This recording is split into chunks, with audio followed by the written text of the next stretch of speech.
Bonjour à toutes et à tous, bienvenue dans cet épisode numéro 6 de la causerie. C'est l'épisode 6 / sous-titre épisode 2 d'interview.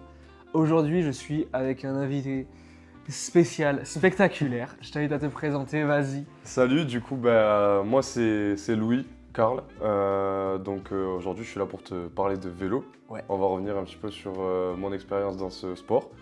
J'en ai pratiqué pendant, on va dire, 10-15 ans. Et je suis monté jusqu'à un certain niveau. Mais je pense qu'on va avoir le temps de parler de tout ça. Ouais. Quel niveau ? À la fin, j'étais en National 1. Ok, est-ce que, vu que je pense la majorité des gens, dont moi, ne savent pas, genre situer à peu près pour le niveau de cyclisme, il faut savoir qu'en cyclisme, il y a plusieurs catégories plusieurs catégories. Le plus haut niveau, celui qu'on connaît tous avec par exemple le Tour de France, c'est le World Tour, ça s'appelle. Donc c'est constitué par les 18 meilleures équipes au monde. Juste en dessous, il y a le Continental Pro, où là, c'est le World Tour Continental Pro, ça se confond dans les courses. Ils font des courses ensemble. Au Tour de France, tu as tous les World Tours plus des Conti Pro. Juste en dessous, tu as les Conti, c'est la 3e division professionnelle. Et après, tu as les National 1. Ok, donc tu étais vraiment juste en dessous d'un niveau international, quoi. Ouais, c'est ça, mais même en National 1, des fois, tu as des courses internationales. Ok. Après, j'y suis vraiment resté très peu de temps. La majeure partie du temps, j'étais, on va dire, en régional, mais comme j'ai pas été longtemps en senior, j'ai arrêté ma carrière quasiment directement quand je suis arrivé en espoir. Donc quand tu commences à rentrer dans toutes ces catégories-là, moi ça a été du fédéral en junior, cadet, tout ça. Donc là ça a été du niveau national. Ok. Eh ben, on a hâte, j'ai vraiment hâte de parler de tout ça. Première question qui me vient et qui n'est pas du tout préparée sur un dossier de 47 pages. Vas-y, vas-y, la question improvisée. La question improvisée, c'est t'as commencé comment ? À quel âge ? Comment ? Par qui ? Comment ? Donc le vélo déjà j'en ai toujours fait parce que avec mes parents je partais en vacances à peu près toujours dans le même village au bord de l'océan. Et en gros là-bas c'est le genre de village où tout le monde se déplace en vélo, c'est normal, on pose la voiture pendant des semaines. Okay. Et quand j'étais petit j'adorais me promener tout seul. Et puis mes parents ils me disaient vas-y t'as le droit d'aller jusqu'à cette maison. J'étais tout petit, j'avais 4-5 ans. Et puis l'été d'après j'avais le droit d'aller jusqu'au bout de l'allée. Et puis l'été d'après j'avais le droit de faire 2 allées. Et en fait, je me retrouve à faire tout le tour du village pendant des années, mais genre, je partais le matin à 10h du matin, je revenais le soir à 18h quand il fallait manger. Et je faisais tout le tour du camping, et, des villages et tout, pendant des heures et des heures avec mes potes. Et en parallèle de ça, j'avais mes grands-parents, comme tous les grands-pères de France, je pense, qui suivent le Tour de France. Donc, de suite après manger, on allait regarder le Tour de France, je faisais ça tous mes étés, donc forcément, j'ai été piqué. Et en plus, ils m'avaient pris dans les Pyrénées, au niveau de Bagnères de Luchon. Ok, oui, je vois très bien. C'est très très connu c'est une belle terre de cyclisme. Et donc j'avais eu l'occasion à l'époque, je crois que c'était en 2012, de voir Thomas Vauclair gagner. Okay. Ah ouais, ok. Donc tu vois, ça te pique en plus et tout. Donc j'ai commencé comme ça. Et j'ai eu mon premier vélo route après des années de caprice à mes parents quand j'avais 10-12 ans par là. Je l'avais vu, c'était un très très beau cadeau de Noël. Et à partir de là, j'en ai fait longtemps tout seul, je dirais 2-3 ans. Et un jour, il y a un groupe de cyclistes qui m'a dépassé. Et en fait, j'ai commencé à rouler avec eux. C'était une équipe du coup en Aveyron, le guidon de Casvillois, voilà. Et ils m'ont dit viens aux portes ouvertes et tout machin. Donc j'ai été aux portes ouvertes, mais moi j'avais compris portes ouvertes, tu sais comme quand tu vas visiter quelque part. Ouais. Du coup, j'étais arrivé short, t-shirt, claquette. Et en fait, c'était pas porte ouverte, t'as pas compris porte ouverte test. Non, ouais, voilà, ça j'avais pas compris porte ouverte test. Et donc ils m'ont prêté un vélo, c'était sur une piste.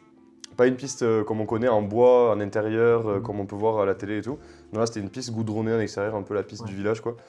Et ils m'ont prêté vraiment un vieux vélo. Pour ceux qui connaissent un petit peu les vieux vélos routes, il y avait les vitesses au cadre. T'as cette référence-là ? Je l'ai pas. En gros, à l'époque, les dérailleurs, les manettes, si tu veux, c'est pas là où tu passais les vitesses, c'était fixé au cadre. Et en gros, tu bougeais ton levier comme, presque comme une sur une... Je te jure. Ah ouais ? Et donc, j'irai voir ça, parce que là, ça m'intrigue de ouf. Je te jure, tu regardes dans la ville, là, tous les 3/4 des vélos que les gars utilisent, c'est des vélos routes. Les 3/4 du temps, t'as les vitesses sur le cadre. Ok. Donc, ils m'avaient prêté ça. Et ils avaient fait quelques tests pour un petit peu nous présenter les épreuves qu'on peut retrouver en cyclisme sur piste notamment. On avait fait de l'élimination, de la vitesse, des trucs comme ça. Et il y avait des juniors qui étaient venus. Donc, je rappelle, j'avais 13-14 ans. Les juniors, ils avaient 18. Ouais, 18 par là. Ouais, donc t'as grosse diff d'âge. En plus, à cet âge-là, Moi, je les ai là tous où- niqués. Je les ai tous niqués. Vraiment, je les ai tous niqués. Je veux pas le temps de finir. Je les ai tous niqués, voilà. Donc à partir de là, moi mon père c'était en plus, il avait un gros rendez-vous professionnel et tout, et c'était en mode vas-y passe ton samedi après, mais je viens te chercher ce soir. Et du coup, je crois que c'était l'entraîneur un petit peu, il a attendu mon père avec moi, et il a harcelé mon père pour que je signe une licence avec eux. Et du coup à partir de là, j'en ai fait... Que dans ce club-là ou après t'as bougé Du coup j'en ai fait très très longtemps dans ce club-là. Parce que, pour des raisons que je vais pouvoir t'expliquer, mais qui sont notamment le fait que mes parents n'étaient pas forcément à fond dans le vélo, tu vois. Pour eux, c'était un loisir et rien d'autre. Ouais. Et en plus de ça, je suis venu à Toulouse, moi, quand j'avais 18 ans. Enfin, quand la plupart études sup, quoi. Ouais, ça, pour les études sup. Et le cadre dans lequel je suis venu pour faire du vélo, ils ont attendu un an avant que je passe dans leur club à eux. Et en fin de compte, ça s'est pas déroulé exactement comme prévu au niveau de mes performances, de mes résultats, tout ça. Donc ils m'ont fait attendre une année de plus et en fait l'année où j'ai enfin réussi à venir chez eux, j'ai décidé d'arrêter. Je te jure. Et pourquoi il y a eu un... C'est quoi qui s'est passé pour les performances à ce niveau-là? Écoute, il y a eu tout un tas de trucs. Pour expliquer un petit peu, j'ai eu une période où j'ai stoppé le passage de cadet à junior. Pour les cyclistes, c'est un passage qui est assez délicat parce que ne serait-ce qu'au niveau du matériel, c'est là où on commence en junior à faire des vrais chronos. Ok, c'est vers quel âge, passage cadet junior? Je dirais 15-16 ans. Ok, parce que Ouais. moi aussi c'est pareil. Mais Ouais, c'est U19 en gros, c'est ça toi, junior? Ouais, c'est U18, U19. Ouais, U18, U19, voilà, tu vois, donc je dirais junior, ça doit être 17-18 ans ou 16-17-18 ans, Ouais, quelque ok, chose comme ça. ouais. En gros, je rentrais en seconde et je devais passer en junior. Mhm. Donc là, on est en 2019-2020. Et mes parents, toujours dans la même idée que c'est vraiment qu'un loisir, que ça, je ferais pas ça de ma vie. Donc je leur explique que là, je veux passer en junior et que je veux faire des courses plus grosses et qu'il faut un vélo de chrono. Et tu vois, ça demande aussi beaucoup d'investissement, de temps, d'argent aussi, bien sûr. Oui, parce qu'en plus, les courses de cyclisme, c'est pas comme faire un match de foot ou machin, c'est que C'est juste beaucoup. le temps d'entraînement, il est conséquent et le temps de course lui-même, il est conséquent aussi. Ça, Donc, c'est ça. Il y a énormément de temps. Je pense que c'est considéré même par la plupart des pratiquants de sport comme étant un des sports les plus ingrats. Ouais. Tu vois, toi, tu fais du sprint, mais dans le domaine de l'athlétisme, je pense qu'on retrouve un peu ce truc-là avec les coureurs de fond, où il y a énormément de travail. Donc nous, il y a tout ce temps-là qui est passé, donc c'est du temps que tu retires de tes études, peu importe l'âge. Et en parallèle de ça, tu vois... Même ta vie sociale. C'est ça, ma vie sociale. C'est un âge où tu commences à avoir les premières sorties, Ouais, les c'est ça. premières copines, machin et tout. Et toi, tu les passes plus cloîtrés sur ton vélo, sur les routes. Donc C'est ça, tu dois faire un choix. Et c'est vrai qu'au tout début, quand j'avais 15 ans, tu vois, je viens de la campagne, donc c'est vrai qu'on est un petit peu précoce sur tout ce qui est sorti, tout ça. Et moi, j'avais des potes qui n'étaient pas du tout dans le sport, quel qu'il soit. Donc j'ai été au début entraîné un petit peu dans leur sortie et tout. Donc j'ai fait une saison, c'était ma deuxième année de cadet, où je marchais fort au niveau des résultats. Et puis en fait, pendant l'été, j'ai débranché, tu vois, genre j'ai coupé le vélo, je me suis dit je vais faire un été avec mes potes et tout. Donc mes parents, ils ont vu que ça commençait à me quitter, entre guillemets, la passion. Et en septembre, je suis revenu, je me suis pris des claques au niveau des résultats. Je faisais genre 5 kilos de plus, rien n'allait, tu vois. Ok. Mais du coup, l'été devait être une prépa pour... L'été, c'était non, juste une continuité, sauf que moi j'avais décidé de mettre ma saison en pause Ok. pour pouvoir sortir. Et... Oui, parce que la saison de cyclisme... Alors la saison de cyclisme, c'est de février-mars, en gros, selon les catégories. Février-mars jusqu'en septembre, octobre, novembre pour les plus tardifs. C'est pour des raisons climatiques ou c'est... Ouais, essentiellement. Ouais, parce que la plus... Enfin, même chez les pros... la saison, c'est essentiellement en Europe, tu vois. De moins en moins maintenant, mais comme dans tous les sports, tu me diras. Oui. Regarde la F1. Oui, ça commence à aller de plus en plus loin, mais aussi pour essayer de capter un autre public. C'est ça. Là, c'est pour attirer de nouveaux financements, aller chercher un autre public, et puis surtout pour avoir une saison de plus en plus longue. Mais bon, à un moment donné, le corps humain, tu vois, il a besoin de pause. Surtout dans un sport aussi qui tire autant sur la machine. C'est ça. Nous, moi, je vois. Les années où j'ai vraiment beaucoup roulé, j'arrivais en septembre, octobre, tu vois, la corde a été tirée, quoi, tu vois. Donc c'est aussi un savoir-faire de réussir à comprendre comment son corps fonctionne et gérer son planning sur toute l'année. Mais donc tu vois, donc cette année-là où j'ai voulu débrancher la saison de l'été, pendant toute la période estivale, mes parents, donc, comme je t'ai dit, tu vois, ils avaient vu que la passion se perdait un petit peu. Et quand je leur ai dit l'année prochaine, il faut que j'aie un vélo de chrono, tu vois, et déjà à l'époque ça coûtait beaucoup d'argent, mais aujourd'hui c'est... T'as une idée des fourchettes de prix et tout? En gros, le vélo avec lequel je roulais tout le temps, mon vélo principal, Je sais que j'ai toujours cherché des bonnes affaires et tout parce que t'avais besoin en fait d'avoir un matos correct. À un moment donné, t'as pas le choix. C'était difficilement en dessous des 3000 euros.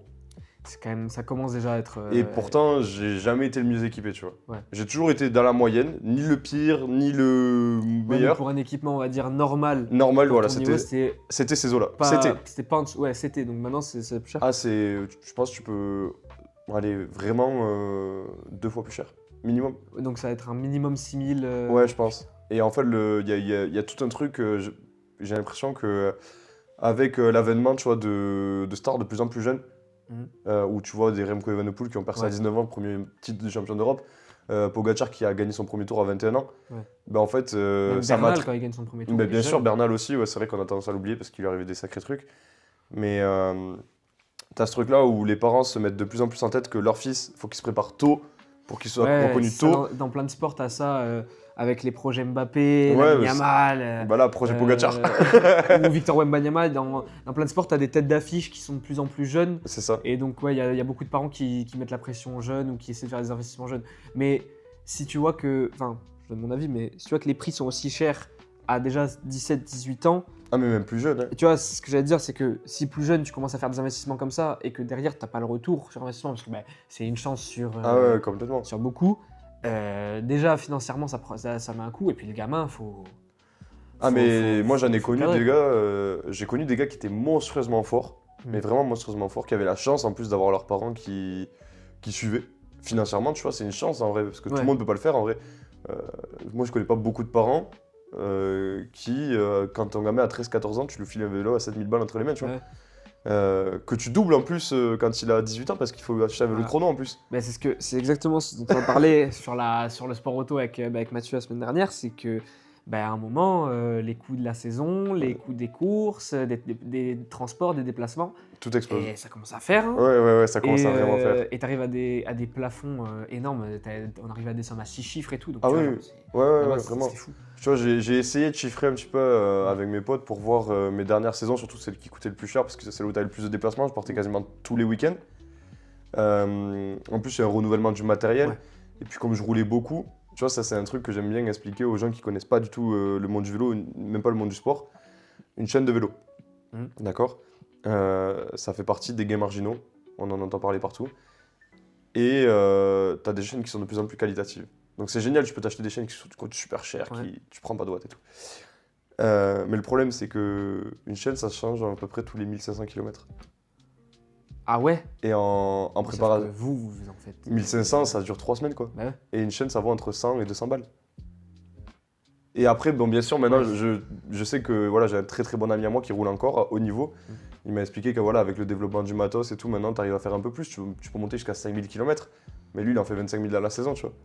Ouais, donc t'as quand même un... Rien que ça. Et même si ça veut dire que si c'est plus optimisé, peut-être que pour avoir une meilleure chaîne, c'est peut-être aussi encore un peu plus cher. Ah oui, bien sûr. Donc, donc même si c'est plus optimisé, peut-être que le coût, au final, c'est le même, voire il est plus cher. Ah non, mais c'est impensable.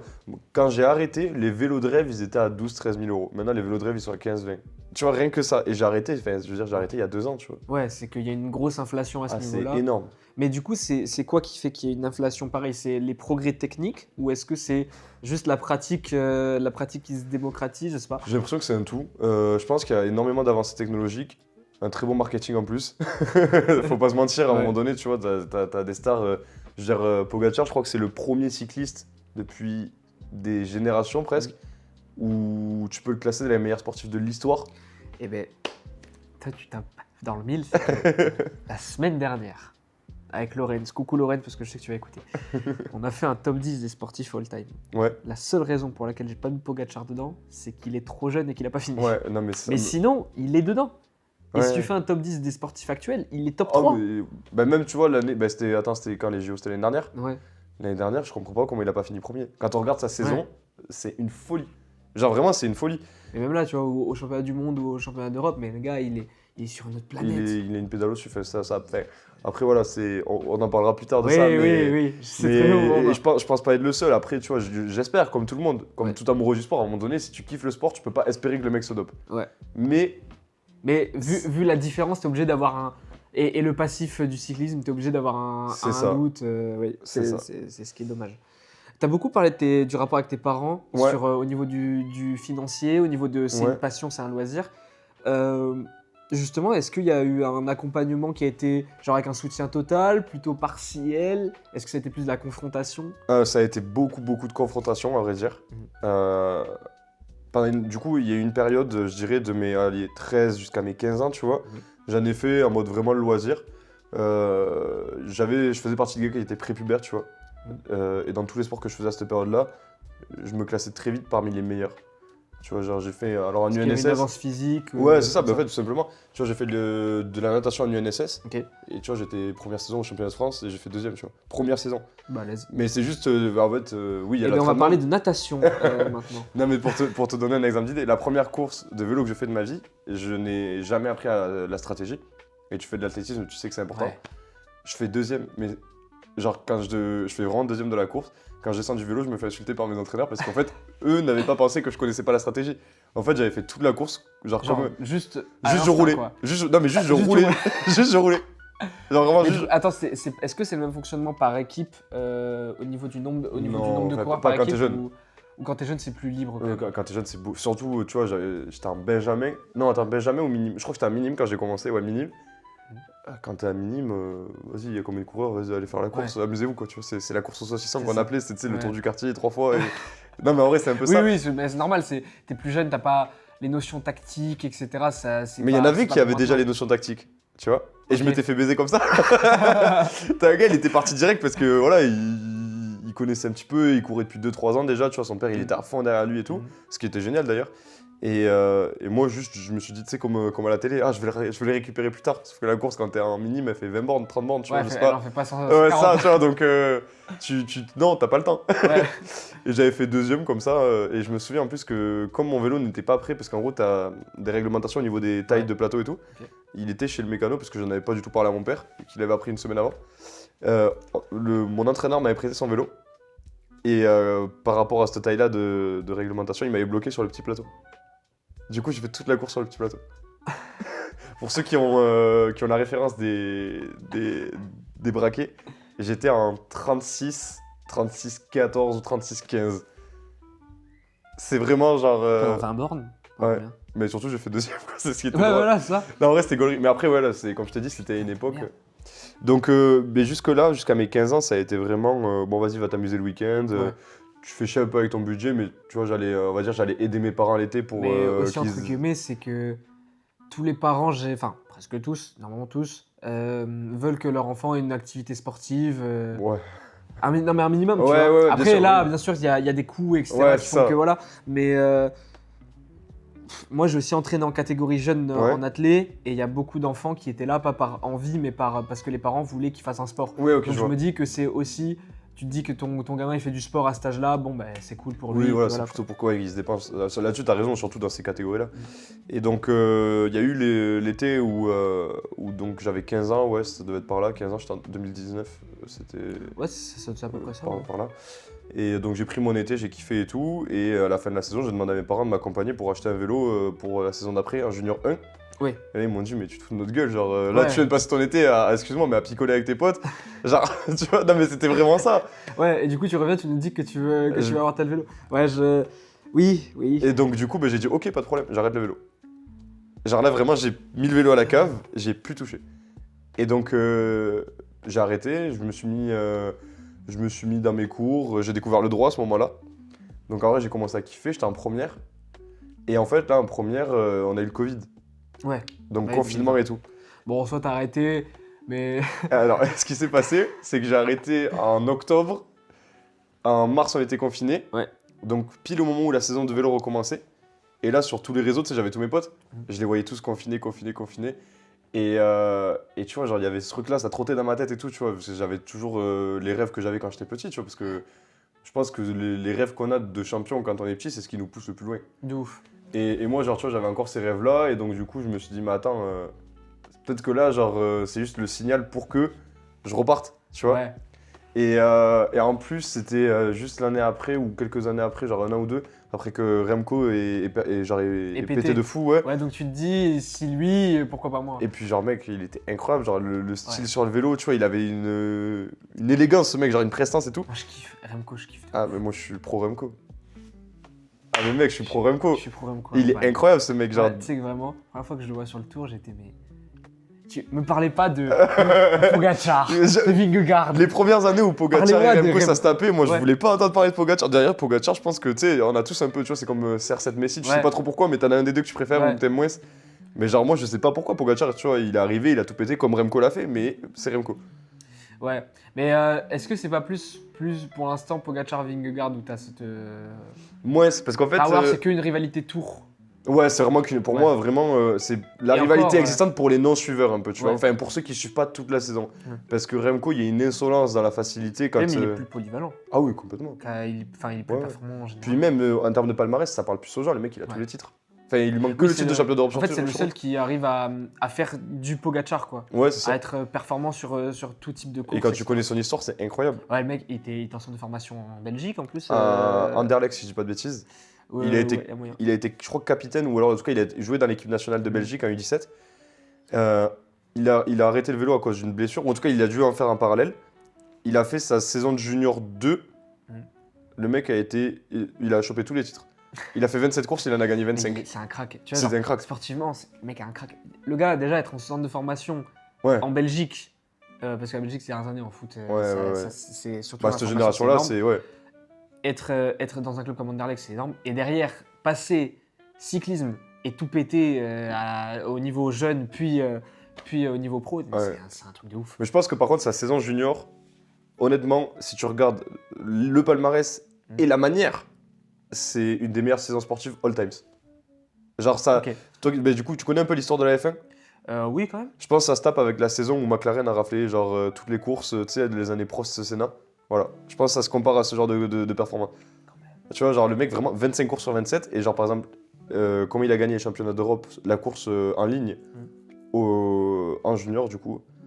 Il est tombé, il a perdu 3 minutes, il est revenu, il leur a mis 10 minutes. C'est bon pour toi.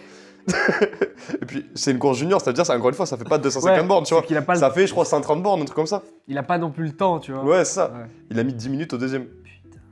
Et le deuxième, il est en ce moment chez les pros et c'est pas non plus un maître. Tu sais. Je crois, si je dis pas de bêtises, j'ai peur d'en dire une. Soit c'est Mark Hirschi. Déjà. Ouais, déjà. Ouais. Soit c'est Ilan Valwider, tu vois, mais on n'est pas Ok, non plus sur oui, des. mais Tu vois, les deux, c'est pas des. c'est pas des joueurs de piano, tu vois. Voilà, exactement. Alors, là, pour tous les gens qui ne suivent pas du tout le cyclisme, on a dit des noms d'oiseaux. Ouais, en Mais- vrai, mais c'est. Mais c'est quand même, pour le coup, c'est deux coureurs, franchement, qui sont Ouais. vraiment corrects. C'est des. Genre, tu vois, au foot par exemple, on pourrait comparer au niveau de Vitinha, tu vois, genre, tu sais, des hauts de tableau, mais quand même. Ouais.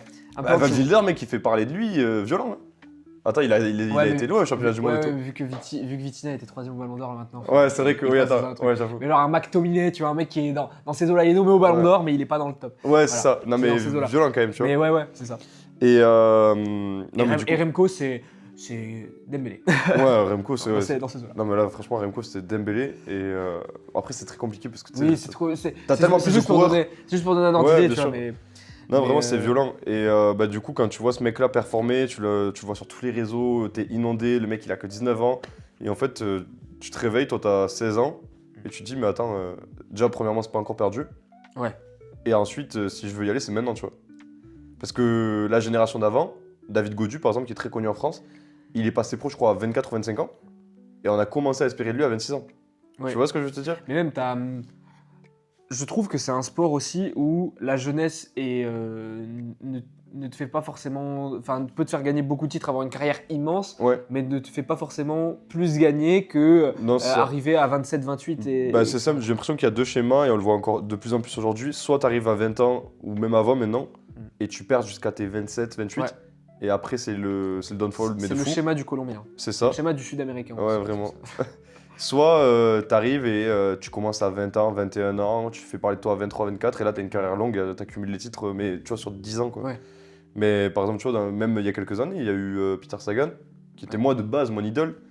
Je te montrerai des photos, mais. Je t'adore. Hein. Je t'adore. Hein. Pareil. Après, attention. Peter Sagan, c'est. Ouais, mais tu vois, quand t'entends les noms que je dis, on dirait un peu un cycliste en vrai. Mais. Oui, mais en même temps, le truc, c'est que Sagan, c'était. En fait, c'est. Moi, c'est pas. Je vais pas dire, il m'a donné envie de regarder le cyclisme. Non, Ouais, mais t'avais envie de le voir parce que il y avait un truc, il y avait un show, il y avait un machin. Mais c'est ça, et puis je pense qu'il y a un peu ce truc-là aussi, surtout quand ils arrivent vers leur fin de carrière, ou même Remco, tu vois, quand j'ai commencé à entendre parler de lui, tu sais, ça fait partie des sports où c'est pas hyper médiatisé, dans le sens où c'est pas un accès libre, tu vois, c'est pas. Ouais. C'est un peu comme le foot, la Ligue 1 aujourd'hui.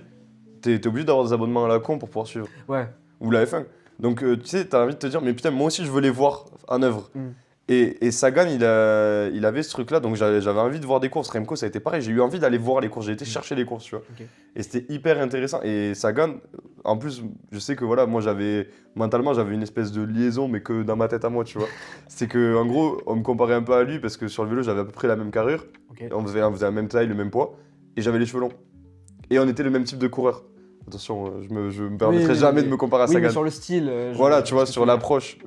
Donc, en vrai, moi, ça a toujours été mon coureur de cœur. Je me suis beaucoup, beaucoup inspiré de lui, tu vois, et j'espérais avoir 1% de sa carrière. Bah ouais, mais en même temps, le gars, il a tout fait. Hein. Ouais, le gars, il a tout fait. Champion deux fois 3 fois d'affilée. C'est le premier de l'histoire. Deux fois. Enfin, jusqu'à l'année prochaine avec Pogacar, mais 3 fois d'affilée, maillot vert. 7 fois. Recordman. Il a un bon nombre de victoires sur le tour aussi. Ouais, je crois qu'il en a une grosse vingtaine. Ou un peu, moi je crois que c'est 17 ou un truc comme ça. Il y en a pas beaucoup qui ont fait mieux. Je crois qu'il a 121 victoires pro, un truc comme ça. Ouais, non, c'est un gars costaud. Vraiment, Peter Sagan très costaud. Puis dans son domaine aussi, il a vécu peut-être la pire époque pour lui, c'est qu'il a toujours été relativement esselé dans ses équipes. Ouais, si tu veux. il était à Bora, puis à Tinkoff avant. Ouais, oui, ça a Bora, été Tinkoff, et oh putain. Il a commencé à Liquidas et il a fini à Total Energy. Putain, il y en a une que j'oublie au milieu là. Ouh. Mais non. Non, t'as raison. Liquidas, qui a été son équipe où il est passé Ouais. pro en 2012. Ouais. Il avait 20 ans, il est arrivé, première victoire World Tour, première victoire sur le Tour de France, première saison. Enfin, incroyable, c'était des trucs qu'on connaissait pas à l'époque. Avec la manière en plus. Il a fait donc Liquidas. En 2014, si je dis pas de bêtises, il est passé chez Tinkoff Saxo. Avec Rafal Maïka, Ouais. avec Ouais, mais Contador. c'était une équipe de vainqueurs Ah oui. qui visent le général, qui s'en branlent. C'est ça, et en fait, du lui, maillot comme c'était un coureur des Flandres, un C'était- sprinter, quand il arrive, je crois que c'est Contador, Kreuziger, Maïka, Ouais, c'est ça. Nicolas Roche, tout ça. exactement. Et donc, face à lui, mec, t'arrivais sur Paris-Roubaix, t'avais des monstres comme la Quick Step, tu vois. Ouais, la Gustave qui était, Là, t'avais. designé pour gagner. Ah, ben gros, juste des là, c'est le classiques, Real des 2017, tu vois. Là, c'est vraiment ou Barça Ouais, 2012, tu vois, pour les. Gagner des étapes. Ah, mais gros, Gagner des étapes, des c'était. classiques et tout. Ils étaient monstrueux à cette époque-là, donc oui, effectivement, Ouais. le mec a dû lutter contre ça, Puis- et il a gagné. Et t'as une ère du sprint qui est énorme Ah aussi. ouais. C'est que t'as des Mark Cavendish, André Greipel, Marcel Kittel, Marcel Kittel. John de Gelkolb. T'avais quand même chez à l'époque Giant Shimano, Ouais. John de Gelkolb et Marcel Kittel Ouais, ensemble. ouais. Non, mais c'était. Et ça, c'était ouf. Puis Marcel Kittel qui réinvente le sprint dans ses années. Ouais. Mark C'est- Cavendish C'est juste qui- dommage qu'il s'est pas passé une cote, quoi. Ouais, non, mais de ouf. Mais après, tu sais que ce mec-là, en plus, je trouve que ça a été un des premiers à soulever un problème qu'on a ensuite rencontré dans plein d'autres sports, c'était la pression mentale. Parce que lui, il a arrêté Ok, sa carrière à pourquoi cause de ça. Il Ok, a arrêté. ça m'intéresse, je savais pas. Je crois qu'il a commencé. Il est passé pro, si je dis pas de bêtises, en 2013 ou 2014. Mhm. Monstre du sprint. 80 victoires ou un truc comme ça. Mhm. Fait vraiment monstre. Le mec, il Ouais. passait tout. Il arrête, je crois, en 2019 ou 2020, quelque chose comme ça. Mais très jeune. Et il avait encore de belles années de value, tu vois. Ouais. Mais en fait, juste là, mentalement, ça a lâché. C'est quoi Est-ce que ces problèmes liés au sport, genre liés à la difficulté du cyclisme, ou c'est genre en dehors sur la pression, sur machin, Bah, c'est un- je suis peut-être pas, un tout, peut-être. je suis pas à sa place, donc Ouais. je pourrais pas Oui, jamais mais dire. Je sais pas s'il y a eu des infos. Mais ouais, il y a un peu de tout. Apparemment, c'est surtout la pression du sport. Et là où je peux m'entendre avec lui sur un point, c'est que il fait partie, et j'en faisais partie aussi, des gros gabarits. Ouais. Et nous, on est chassés comme des sorcières dans le vélo, tu vois. C'est que, en fait, pour les gros gabarits, on passe notre temps à compter le gramme de pâtes qu'on est en train de bouffer, à se dire que, tu vois, jamais, genre, on va bouffer un granola, tu vois, on va prendre 3 kilos dans notre tête. Ouais. Ça devient, vraiment, on a des troubles alimentaires, c'est violent. Et je pense que lui, il a dû vivre des trucs chauds. Ouais, à son niveau, ça devait être. Et surtout à une époque où les gens ne comprenaient pas que tu n'étais pas obligé d'être le plus léger possible pour être performant. Ouais. Parce que ça, c'est tout récent. Hein. T'as des études qui ont été menées, genre après, post-Covid même, où tu vois des équipes qui ont réussi à développer ça et qui ont fait leurs preuves, genre UnoX, tu vois, qui est l'équipe norvégienne, si je dis pas de bêtises, où ils avaient un coureur qui marchait pas du tout. Parce qu'en fait, le mec qui était né pour faire genre 74 ou 75 kilos, et il le faisait te taper des 60 kilos. Et au début, il le maintenait à 60, et le C'est mec. dangereux pour lui. Oui, mais sauf que dangereux mentalement, surtout, parce qu'à la limite, tu t'y habitues. Ouais, mais même physiquement, il passait. Parce que moi, je suis dans l'équipe adverse. Ouais, Je suis dans l'équipe fil de fer Ouais. de base. Et la seule fois où moi, qui a pesé, qui était toujours très léger dans ma vie et tout, je suis passé à 75 kilos. ouais. Mais putain, je me sentais lourd de ouf. Mais parce qu'après, il y a des Impossible, années aussi ça. d'adaptation. Ah, mais bien sûr, tu vois, mais c'est pour ça que je me dis qu'au début, physiquement, qu'en plus, t'es dans le truc inverse, parce que moi, à la limite, j'ai pris du poids, Ouais. mais quand t'en perds, Ah non, mais et c'est que t'as horrible, le truc, c'est horrible. énergétiquement, tu dois te sentir vide. C'est horrible. Terrible, en vrai. Ah, et en fait, je trouve que c'est là où, tu vois, moi, pour donner un ordre d'idée, je mesure 1m85, enfin, surtout pour la caméra peut-être, 1m85. Et quand je faisais du vélo, on me demandait de me maintenir en tout cas entre 70 et 75 kilos. Hors saison, je montais à 77. Ok. Mais, et en fait, le truc, c'est qu'à 70 kilos, je me sentais vraiment trop faible. Ouais. À 77 kilos, je me sentais trop lourd. Mais à 74-75, je me sentais parfaitement. Quand j'ai arrêté le vélo, j'ai gardé mon poids à peu près de 75 kilos pendant, je sais pas, 6 mois. Puis comme tous les gars qui font pas de sport et qui ont la vingtaine, je me suis mis à la salle. Et là, genre, j'ai explosé. Genre vraiment, j'ai explosé, je suis monté à 90 kilos Ah, wow. en un an. Putain. Même pas un an, je vois quelques mois. En prenant des trucs à côté, genre style prot et tout, ou juste alimentation Bah, tu vois, normale. je prenais de la whey comme tout oui, le de la monde. whey, Enfin, quoi. comme tout le Oui, monde. c'est ça que je dis, genre. Ouais, de la whey, c'est mais tout, quoi. c'est tout. Même pas de la créatine, tu vois. Ou, Ouais. enfin, si j'en ai pris après, mais, Oui, mais ça reste des trucs très basiques. oui, tu voilà, vois, je me ça, suis y a jamais rien dopé, quoi. d'extravagant qui a fait que C'est ça. que Mais je pense que du coup, mon corps a rattrapé un petit peu ce qu'il avait besoin. Mhm. Puis tu vois, je pense que je suis plus de nature musculeuse que. Ouais. Et donc, comme quoi, ben, au final, je me suis senti bien de suite. Genre, je me suis senti. Tu vois, jamais Ouais. eu. Pourtant, j'ai pris 15 kilos. Mhm. J'ai pas eu ce truc où je me sentais lourd, où je me sentais pas à l'aise. En fait, non, je pense que c'est juste mon corps qui a été en sous-nutrition pendant des années.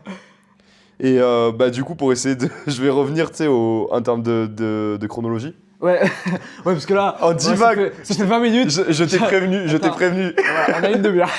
On a une demi-heure. On a une demi-heure. hein. Je te dis, je pensais que ça faisait 15 minutes qu'on parlait. Non, non, mais mec, vraiment, ça. C'est trop bien. Je pense que tu vas avoir ton Non. podcast peut-être le plus long. Mais donc, chronologie, donc voilà, Remco qui explose en 2019-2020, moi qui ai arrêté entre, en fait, tout l'hiver 2019-2020. Et en fait, il y a le Covid, il y a le confinement. Et là, je me dis, putain, non, mais je vais pas laisser passer ça. Parce que je vois tout le monde qui est confiné chez soi, et je sais ce que c'est qu'un cycliste qui roule pas. Je sais qu'en 3 semaines, tu perds 6 mois d'entraînement. Ah ouais, autant. Ah ouais. Ben nous, il y avait un truc, tu vois. Oui, parce que ça m'intéresse, je te coupe une seconde, pardon. On va revenir sur la chronologie, ça va être le fil conducteur, on va arriver au bout de cette chronologie, c'est sûr. Mais, parce que tu dis, ouais, en 3 semaines en pratique, tu perds 6 mois d'entraînement. Évidemment, c'est pas une science exacte. Non, c'est rien, pas une science exacte, justement. t'inquiète. Mais, vous faisiez combien de séances par semaine, combien de kilomètres par semaine, etc. Genre, c'est ça qui est. Moi, pour me situer, c'est ça qui va me. Je pourrais te ressortir les chiffres exacts, mais à en peu vrai, je près, les ai tu vois. encore bien Ah, en tête. après. Pour donner un ordre d'idée, en 2022, je suis à 387 activités Strava, Donc, plus plus d'une séance par jour. Après, là-dedans, tu comptes par exemple les jours de course où tu t'enregistres en échauffement, t'enregistres, tu vois. Mais on va dire, ouais, c'était 6 jours sur 7, 7 jours sur 7 si tu voulais vraiment te préparer comme il faut. Mais ouais, là, le 3 quarts du temps, on va dire, c'était 6 jours sur 7. Donc, en fonction aussi du type de personne, moi je sais que j'étais à peu près à 450 km par semaine. Ok. Environ, et t'avais des semaines de préparation où je montais à entre 700 et peut-être 1000. 1000, je pense que je les ai pas tapés souvent, voire quasiment jamais. Mais ouais, pas dans ces eaux-là, tu vois. Mais Donc, si on revient sur ce qu'on disait pour la chaîne tout à l'heure, voilà, ça va très vite. Tu Ça va comprends un très petit vite, peu. ouais. Ouais, donc t'as vite fait d'avoir un budget, tu vois, c'est comme ton abonnement Netflix, tu payes 20 balles tous les mois. Ouais. Ben moi, c'était 120 balles minimum de chaîne, tu vois, donc ça revient très très cher. Ouais. Et donc ça a été aussi une des raisons qui m'a poussé à galérer. Enfin, c'est une des raisons qui a fait que j'ai galéré, tu vois, peut-être à m'épanouir dans ce sport. Parce que donc après ça, je m'y suis remis, j'ai fait une saison en fait off, où là j'ai repris contact avec mon ancien entraîneur, qui est un gars que je remercierai toute ma vie, je pense, parce que c'est lui qui m'a donné le goût, tu vois, à l'entraînement, qui m'a appris plein de choses sur le vélo, sur les valeurs intrinsèques du vélo, tu vois, parce que c'est un gars qui roulait à l'époque, ou une époque où Genre, c'est dépassé, tu vois, mais il faisait 35 000 km par an. Tu vois, il m'a appris des trucs sur comment est-ce qu'on s'entraîne à la base des bases, tu vois. Ouais. Il m'a dit, t'as un vélo, qu'est-ce que tu peux faire avec? Et donc, lui, d'ailleurs, son fils a longtemps roulé avec Johan Blanc, qui vient d'être champion d'Europe, vice-champion du monde, pardon, junior, il y a Ok. une semaine, Putain, et qui est de Rodez, donc que j'ai connu, j'ai couru avec son père d'ailleurs. on l'embrasse. Voilà, Johan, j'espère que tu été très fier de toi, mais en tout cas, on est tous derrière toi. Et donc, mon entraîneur, qui était donc le père d'un de ses potes, il m'a remis en selle et tout. L'année suivante, je suis revenu dans le club où j'étais avant. Puis en plus, c'était à ce truc-là où c'est un univers qui peut parfois être malsain. Parce que c'est tellement à part dans la société Mhm. que c'est une bulle en fait. Où Ouais. les gens, il y a très peu d'échanges. Ok. Ils ont tous leur vérité et ils cherchent très peu à savoir ce qui se passe autour. Mais à la fois, tu vois, du coup, ça fait que tu es dans une espèce de micro-société. C'est très bizarre. Donc du coup, tu reviens dans un truc où tu es considéré presque comme un paria parce que tu as arrêté, parce que si. Ouais, ok. C'est très particulier de revenir dedans, tu vois. C'est assez sectaire. C'est ça. Et donc tu reviens et en fait, tu es obligé de faire tes preuves de suite. Parce que sinon, on te donne pas de crédit, tu vois. Ok, parce que déjà que t'as une mauvaise image en revenant, Ouais, si en plus t'as pas les résultats qui suivent, C'est ça. ça te crame, ouais. donc la première saison, ça s'est bien passé, tu vois. J'ai eu quand même quelques petits résultats. Puis à la fois, c'était la saison. Donc là c'est 2021, parce que 2020... Ouais, c'est ça, c'est la saison 2021, parce exactement. que 2020 on est... 2020, j'ai pas couru. personne pouvait... Personne ne pouvait rien faire. On était tous sur Même le nous- entraîneur. Dis-toi que même nous, on est couloir par couloir, on faisait rien, tu vois. Ah putain, ouais, c'est chaud quand même. Et donc 2021, je suis revenu. Donc là, j'ai eu des sélections en équipe d'Aveyron. Donc j'ai fait des courses qui étaient hyper cool. Tu vois, c'est là où j'ai vraiment pris du plaisir. Il y a eu une course intéressante qui est connue encore aujourd'hui. Tu avais le Tour du Carmosin-Ségala, qui est pas très loin de Toulouse. C'était la première fois de ma vie que je courais avec un mec qui a fini pro. Ok. Darren Rafferty, qui a été champion d'Irlande l'an dernier, en 2024. On l'embrasse aussi, enfin, Wiki Sim. Ce mec-là, il était mais monstrueux. Genre vraiment monstrueux. Pour donner une anecdote, deuxième étape, c'était une étape que j'avais cochée dans mon calendrier, tu vois. Genre je voulais y aller, je voulais la Ouais. prendre celle-là. On part, c'était sur un plateau et tout. Il y a une descente, on descendait juste dans une vallée et on remontait direct, tu vois. C'était où? C'était autour de Carmaux, tu vois. Ok. Pas loin de Cap Découverte. On avait Ok, fait le chrono oui, par équipe le matin. J'ai fait un stage de nuit là-bas. Et ben voilà. Et ben Sympa. tu vois, nous on avait fait un chrono par équipe le matin sur Cap Découverte. Ben, un peu comme le tour il y a quelques années, bref. Et donc, le mec dans la descente, il avait le maillot jaune. Hein. Dans la descente, il chute.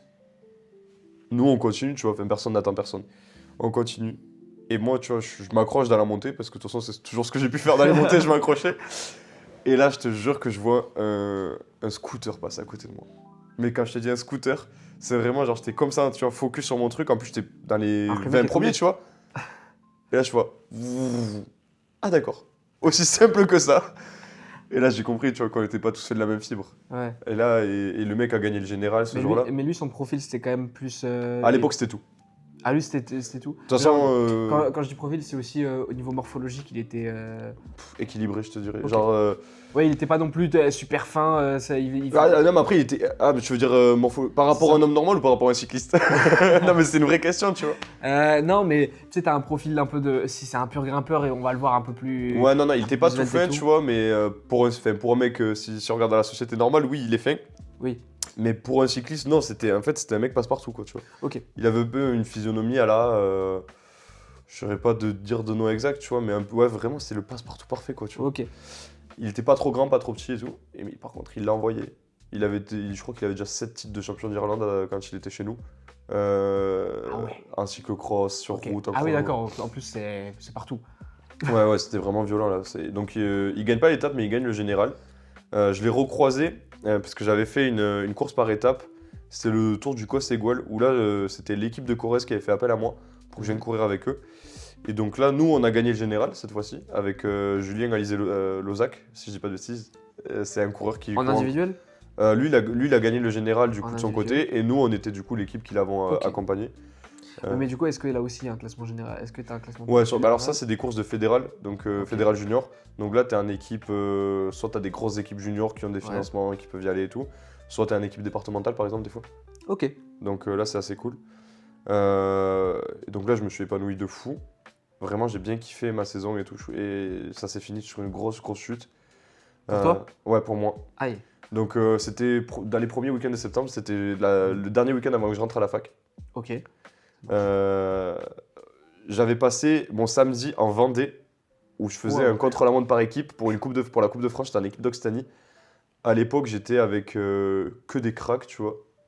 Genre vraiment, j'étais presque de trop dans l'équipe. Pour donner un ordre d'idée, j'ai pas tous les noms maintenant, mais dans l'équipe, il y avait le champion d'Occitanie en titre. Il y avait le champion d'Occitanie chrono en titre. Qui vice-champion d'Occitanie. Qui vient de passer pro d'ailleurs dans une équipe suisse. Ok. Il y avait un gars qui vient de passer pro, enfin non, je dis pas qui vient, qui est passé pro il y a quelques années chez Novo Nordisk. Il y avait un gars qui est chez Vendée. Tous français? Tous français, équipe d'Occitanie, tu vois. Donc on fait ce chrono-là et on se fait battre, je crois qu'on finit 7ème, un truc comme ça. Mais on se fait battre par Lenny Martinez. Ah ouais. Et là on est bon, sur... Après là tu te dis ok. Quel cadeau. Ouais là tu dis ok, vas-y, c'est pas grave, t'inquiète. Tu fais 50 kilos mais tu m'allumes partout, c'est pas grave. Donc vas-y, soit. Et en fait on descend le soir même dans la nuit. On descend parce que le lendemain il y a les championnats d'Occitanie sur route qui se font du côté de Castres. Donc j'y vais. Et en fait, là, tu vois, c'est vraiment bonne ambiance parce qu'on vient de passer le week-end sous les couleurs de l'Occitanie. Donc, ça veut dire qu'on est un petit peu dans nos têtes, tu vois, les meilleurs d'Occitanie. Genre, en plus, comme tu connais tout le monde, tous les week-ends, tu cours avec les mêmes personnes et contre les mêmes personnes. Donc, tu connais vraiment tout le monde. Et on est un peu les gars qui contrôlent le peloton, tu vois. Il y a un peu ce truc-là de patron du peloton. Je dirais pas ça parce que c'est vraiment extrapoler la chose, mais juste, voilà, on s'amuse. Et puis, à ce moment-là, en fait, le circuit était vraiment très, très accidenté. Et je crois qu'il y a une vingtaine de mecs qui partent en échappée. Autant te dire, la course, elle est pliée. Genre vraiment, il n'y a plus rien à jouer. Genre ça veut dire, nous, on est derrière. Oui. C'est limite si on fait pas des Shifumi, tu vois, dans le peloton. Oui, le groupe, il est trop gros devant. C'est mort. Enfin, ils vont collaborer. Ils vont collaborer. Et puis, t'avais des grosses équipes qui avaient laissé partir des mecs à eux devant. Donc c'est finito, tu vois. Donc moi, je me dis, vas-y, tu sais quoi, je vais profiter de ma course. Je vais m'amuser avec mes potes et tout. Et il y a un jeu qui est très con, mais qui est très sympa, que tous les cyclistes connaissent. Fais tomber le mec devant. Non. Ça s'appelle la pancarte, je sais pas si tu connais. Non, dis-moi. En gros, quand tu roules en vélo, que tu arrives dans une ville, il y a la pancarte du nom de la ville, et ça devient ta ligne d'arrivée. Et genre du coup, c'est le premier arrivé, tu vois. Mais sauf que quand t'as une course, tu fais pas en course. Oui. Sauf que nous, comme tu sais que c'est foutu, on fait la pancarte. Donc on s'amuse vraiment, on reste devant. Et en fait, dans le circuit, donc c'était très accidenté, il y avait une énorme descente, avec une belle courbe à droite, tu vois. Et on était en tête de peloton et je parle avec mon pote, donc j'ai vraiment la tête tournée, c'est-à-dire je ne regarde pas devant moi. Et il y a un mec, donc tu vois, je m'y attendais pas du tout, et vu le contexte, qui décide d'attaquer. Pour rien. Mais il y a 20 mecs devant. Il y a 15 minutes d'avance. Le mec attaque. Sauf que quand il attaque, il emporte ma roue avant.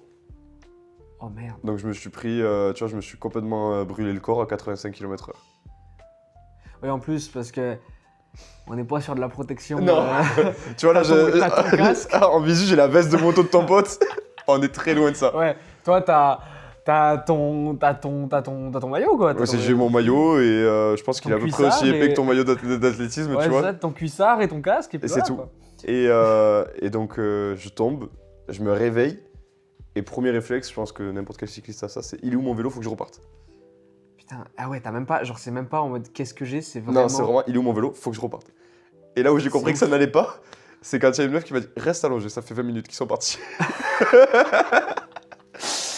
Ah ouais, du coup pendant 20 minutes... KO.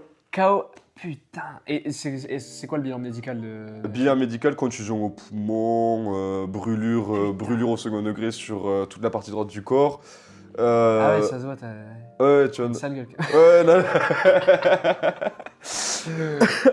Non, mais en vrai, tu vois, ça a été très sympa. Non, en vrai, est-ce que t'as eu des séquelles de ça après ou Non, des cicatrices, mais pour donner un ordre d'idée, une semaine après, j'étais sur le vélo. Ah ouais? Ouais. Mais ça m'intrigue de ouf parce que, sauf certaines blessures qui sont vraiment hardcore sur certaines chutes qui sont. On repart tout le temps. Vous repartez super vite, je crois. Ouais. Bah, en fait, t'es à chaud, t'as l'adrénaline, t'es frustré, t'as les nerfs, t'as plein de trucs. Okay. Et puis en fait, la douleur, vraiment, je pense que t'es habitué, mais à un niveau. Okay. Moi, je l'ai vu quand j'ai commencé à la salle, le niveau de tolérance de douleur était pas le même que les autres. Premier degré, tu vois, parce que j'avais des potes qui allaient depuis des années. Et il y a eu la mode depuis 2-3 ans, tu vois, à la salle des entraînements à l'échec. Ouais. Bah, on n'avait pas le même à l'échec. Ouais, ton à l'échec, c'est pas ça commence à devenir dur, c'est vraiment je peux plus porter. Là, je commence à entendre les couleurs, tu vois. Non, mais tu vois, c'est un point où tu vois, genre, je me suis ébréché les dents en serrant les dents dans des entraînements, des trucs comme ça. Mais je suis pas le seul, tu vois, du tout. Après, moi, j'étais un peu con, donc attention, ça, tu vois, il y a aussi cette Je suis échelle-là dans qu'il faut ta mesurer. team. En séance, je suis dans ta team. Tu vois, donc vraiment, il y a ce truc-là. Et j'ai eu la chance parce qu'à la fin de mon lycée en terminale, j'ai été pris en pôle espoir cyclisme Occitanie à Toulouse. Mhm. Et d'ailleurs, j'avais un très bon deal avec mes parents. J'espère qu'ils vont pas voir le truc là maintenant. Ça va, je pense. J'ai un très bon deal avec mes parents à l'époque. C'est en gros, t'essayes d'aller à Paris à la fac. Si tu vas à Paris, t'arrêtes le vélo parce que le coût de la vie, parce Oui. que t'auras pas le temps, parce que ci, parce que ça. Ça se tient. Et si t'es pris à Toulouse et que t'es pas pris à Paris, ben, tu peux aller au pôle espoir. Je sens tellement venir ce qui s'est passé. Du coup, j'ai été pris à la Sorbonne. Voilà. Et donc, mes parents ne l'ont jamais su. Donc, du coup, je suis à UT1. Voilà. Et t'as arrêté le vélo. Et j'ai arrêté le vélo en fin de compte, tu vois. Donc, franchement, pas rentable du tout. Mais t'es ici. Mais ouais, je C'est suis. pas si mal. En vrai, c'est cool. C'est pas si C'est mal très déjà, cool. on passe un bon moment. Le canapé est super confortable. Ah bah attends, Et donc. t'as un verre donc- d'eau qu'elle t'a pas touché, mais t'as Ouais, un verre d'eau. c'est vrai, mais il viendra à un moment donné, il Ouais. sera très très utile. Donc tu vois, fin du lycée, je pars à Toulouse, le lendemain quasiment de ma chute chiante. J'ai la rentrée au Crêpes de Toulouse. Donc le Crêpes de Toulouse, pour ceux qui ont aucune connaissance de ce que ça peut être un Crêpes, vous voyez Clairefontaine pour le foot? Mhm. Imaginez ça, mais avec tout plein de sports. Et c'est des centres avec des structures énormes, des financements énormes pour en fait aider les athlètes à se développer dans leur projet perso. Donc c'était vraiment très très cool, c'était vraiment un honneur d'y aller pour le coup. Et donc je rentre là-bas. Alors, comment t'as eu le. Peut-être t'as développé, j'ai zappé, mais comment t'as eu le. Enfin, t'as dit que t'avais été accepté. Ouais, c'est vrai, j'ai pas développé sur comment j'ai su. Non, comment mais j'ai t'inquiète, voulu. hein. Justement, ça m'a tilté. Comment ça. Le voilà. Le voilà, le verre d'eau. Au bout de 46 Mais je suis un 46 minutes. Je suis un chapeau, je suis un chameau, mec. Ça, Ça, je suis un chameau. ça, c'est du cyclisme. ça. Le ravito, il est économisé. T'inquiète. Bref, putain, j'oublie. Comment j'ai entendu parler du Merci. Pôle Espoir? Ben- Comment, déjà, comment t'entends parler, est-ce que t'as fait des démarches pour faire une demande, un truc comme ça? Et comment ça se passe pour être accepté, pour machin? Ah bah alors le Pôle Espoir Cyclisme, là, ça a été un truc qui a été, en fait, qui a toujours été en parallèle du GSC Blagnac, qui est le club de Toulouse. Ok. Qui est un club qui évolue au niveau national depuis des années maintenant. Et ils avaient cette structure en parallèle qui faisait aussi donc avec le Crêpes de Toulouse.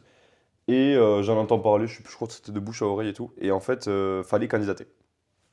Donc moi je candidate et tout, donc ça veut dire c'est sportif, l'aide de motivation, potentiellement des entretiens, tout ça. Bah écoute, j'y crois en moitié, parce que c'était ma saison de reprise. Ouais. Mais vas-y, feu, tu vois. Et donc je suis pris. Vas-y, go. Là, je me dis, ça va être une bonne structure pour pouvoir m'améliorer vraiment, parce qu'en fait, dans ce contexte-là, j'arrive, je vais avoir 18 ans. Mes parents sont toujours aussi peu intéressés, malgré le fait que je fasse le métier de fou. Tu vois, là, vraiment, c'est... Ouais. Pendant 5 ans, ça n'a pas été une clope, pas été une goutte d'alcool, tu vois, ça a été vraiment une diète extrême. Genre, t'as pas eu des conversations avec eux sur ça pour Si, avoir un mais en retour? fait, c'est que juste, ça fait pas partie, eux, de leur état d'esprit, ou pour eux, le sport, ça sera jamais quelque chose de professionnel. Quand bien même tu peux être pro, tu vois, Oui, mais pour eux, ça sera jamais ça ta vie c'est pro. pas un métier. C'est pas un métier, c'est un loisir. Ok, d'accord. Oui, c'est une vision qui est partagée par beaucoup de parents, donc C'est ça. je trouve ça dommage, perso. Je fais un aparté. Oui, c'est un Ouais, un aparté, ouais, oui. Je fais un aparté de quelques secondes. Si un jour, là, parce que je sais que la tribune ici est très petite pour l'instant, Ouais. mais si un jour, il y a des parents là, du coup, là, il y a des futurs parents là qui vont Oh écouter putain. ça. Regardez, suivez bien mon doigt et écoutez bien si vous- Soyez riches et financez les saisons de vélo de vos fils.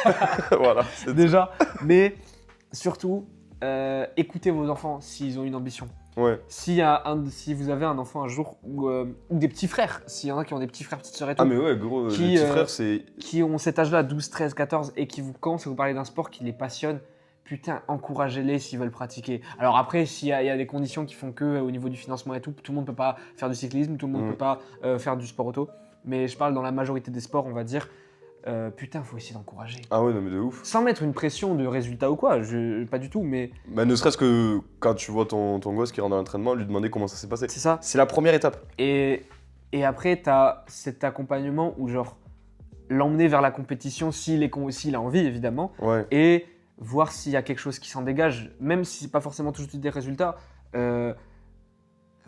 J'ai parlé de moi un tout petit peu.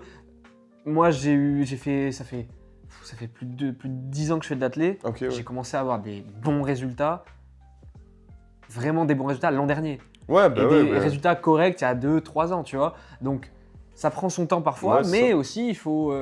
C'est des passions. Donc, moi, j'encourage vraiment tout le monde. Et même s'il y en a qui écoutent et qui ont une passion là et qui veulent se lancer ou qui Ah, mais foncez, hésitent de à toute façon, arrêter, foncez. si vous trouvez le temps, foncez. C'est trop bien. Dans un domaine qui est complètement différent en termes de sport, ouais, je te parle. Je sais pas si tu connais The Panache, ça te parle ou pas? Non, C'est du un gars qui fait enfin, c'est pas de l'haltérophilie, du coup, c'est du SBD, enfin, c'est du powerlifting, Ok. qui est super connu sur les réseaux. Donc The Panache, moi j'adore ce mec parce que genre j'aime bien son état d'esprit et tout, tu vois. Et là, je crois qu'il a 28 ou 29 ans, si je dis pas de bêtises.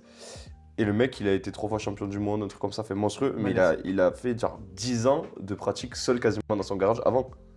Tu Ouais. vois, T'as tout un chemin le qui... chemin est hyper Alors, long. Oui, pour certains. ça a l'air décourageant comme ça. Mais franchement, on les voit pas passer. Après, ben ça, si on kiffe, tu vois, s'il y a une vraie passion derrière. C'est ça. Puis, tu vois, il y a aussi une question de génétique, de chance, de. On n'est jamais tous égaux face à la nature. À un moment donné, il y a des mecs qui vont péter très tôt parce qu'ils Oui, ont un bien moteur sûr. terrible. Et puis, il y en a qui vont avoir plus de difficultés. Il y en a qui arriveront jamais. Mais à la fois, j'ai envie de te dire, ben, c'est un peu des fois aussi l'image qui est très compliquée pour certains. Comme on est tellement passionné par notre truc, on s'enferme dans la fameuse bulle dont on parlait tout à l'heure. Et en fait, on a l'impression que si on réussit pas là-dedans, on va rien pouvoir faire dans notre vie. Mais c'est Non, faux. il y a plein de choses. C'est pas parce que tu es peut-être moins, enfin, pas aussi bon que ce que tu voudrais en foot ou en natation, ou en athlétisme, en vélo ou en équitation, que en fait, peut-être tu seras pas un super avocat, Ça. un super boucher, enfin j'en sais rien, tu vois, je sais pas, mais. Ouais. Et ça marche dans l'autre sens. C'est pas parce que dans tes études, il y a des choses qui marchent un peu moins bien, t'as pas validé un semestre, ou tu l'as validé au ras du ras des cul, pâquerettes, ou ouais. t'as été au rattrapage, ni rien, que dans ton sport à côté, ça ira pas, que dans ta vie pro plus tard, ça ira pas, que dans ta vie amoureuse, ça ira pas. C'est un tout. Et vraiment, peu importe la passion que vous avez, mais ça peut être de la couture, ça peut être du jardinage, j'en sais rien. Là, on parle de sport, donc forcément, Ouais, on bien parle de sûr. sport. Mais putain, foncez. Mais Moi, vraiment. Là, je commence ça, ce qu'on fait là, ce format-là, parce que ça me passionne de ouf d'écouter Depuis des années, tu me d'écouter disais. ici. C'est ce que je disais avant qu'on lance. Et même si ça pète pas, ça a une chance sur 1 milliard de péter, j'en sais rien. Juste le faire là, ça me fait trop kiffer. Bah ouais, c'est ça, me c'est fait hyper, trop c'est hyper kiffant. En vrai. J'avoue que c'est, en plus, le fait d'y être, c'est encore plus kiffant. Mais tu vois, c'est trop bien. C'est vraiment génial pour le coup. C'est trop bien. C'est vraiment mon art. Fin de l'aparté. Du coup, donc le pôle. Donc moi, je suis en terminale à ce moment-là. Donc je postule et tout. C'était une époque où j'en avais rien à foutre des cours. Genre en Ouais. fait, je voulais juste assumer Normal. mes cours, tu vois, pour tranquilliser mes parents, pour qu'ils me donnent du crédit pour ça, tu vois, qu'ils me laissent tranquille à la limite faire mon sport. C'est un point. Attention, je viens d'une petite ville en Aveyron et tout, ouais, donc c'est pas du D'où tout genre Villefranche de Rouergue. Si je connais. Ok, sérieux? Eh oui. Eh ben écoute, voilà. Donc je viens de Villefranche de Rouergue. Ok. Donc petit lycée, tu vois, genre pas du tout. Alors par contre, ça m'intéresse, parce que ça m'intéresse pour toutes les villes de France. Mais comment on appelle les habitants de Villefranche Les Villefranchois. Villefranchois, super. Juste Villefranchois, ouais. Je le retiendrai. Et donc c'était un point où je m'entraînais tellement qu'il y avait des jours où par exemple je savais que j'allais finir tôt, genre à 14h. Et du coup, ben, entre midi et deux, je rentrais chez moi, je prenais mes affaires de vélo, j'arrivais en tenue de vélo et avec mon vélo en classe. Et ça, malheureusement, j'ai pas de photos de mes potes. Mes potes n'ont jamais pris ça. Quoi? Je te C'est jure, des mauvais amis. je te C'est des jure, mauvais amis. j'arrivais en tenue de vélo en cours. T'as déjà pris ton vélo ou c'était... De mon vélo en cours. Écoute-moi bien, j'ai été convoqué dans le bureau du directeur parce que je refusais de laisser mon vélo, tu sais, sur le Mais c'est parking. normal, avec... le vélo coûte 3000 balles. Écoute-moi bien, il y a un prof, il m'a comparé ça en disant si moi j'ai une Ferrari, je vais bien la garer sur le parking. Bah mais... Ça n'est pas comparable. C'est juste, non. il n'y a rien de comparable. Le vélo, il file au fond de la classe, il emmerde personne. Et puis, La et puis Ferrari, surtout, bon. non, et puis ça, et puis en plus de ça, le vélo, le mec, il coupe un câble, il le fout dans son camion, il part Ouais. avec, tu vois. La Ferrari, bon. Si t'as pas les clés, bon... Et n'importe qui, tu dis pas, il a une Ferrari, tu vois. Voilà, c'est ça. Donc au final, ben, donc j'ai passé toute mon année à fond là-dedans et tout. J'ai pu être repéré pour entrer au Pôle Espoir. Et donc là, j'entame mes études. Et là, c'est un vrai tournant parce que donc j'arrive dans un truc où, ouais, il y avait la passion. Mais quand je suis arrivé, tu vois, il y avait une autre atmosphère. J'étais entouré que de gars un peu passionnés de la campagne, du vélo, machin et tout, tu vois. Et mes parents qui n'étaient pas du tout passionnés. Et là, j'arrive dans un monde où je sens que c'est le haut niveau. T'as plus trop d'amicalité. Je me fais quand même très très pote avec des gars. Ça, c'était génial. Mais au niveau de la structure, des encadrants et tout, c'est pas aussi sympathique que ce à quoi je m'attendais. Peut-être à tort, tu vois. C'est très carré, très Ouais, pro. c'est ça. C'est pas la colonie de T'as vacances, tu t'as vois. pas un échange...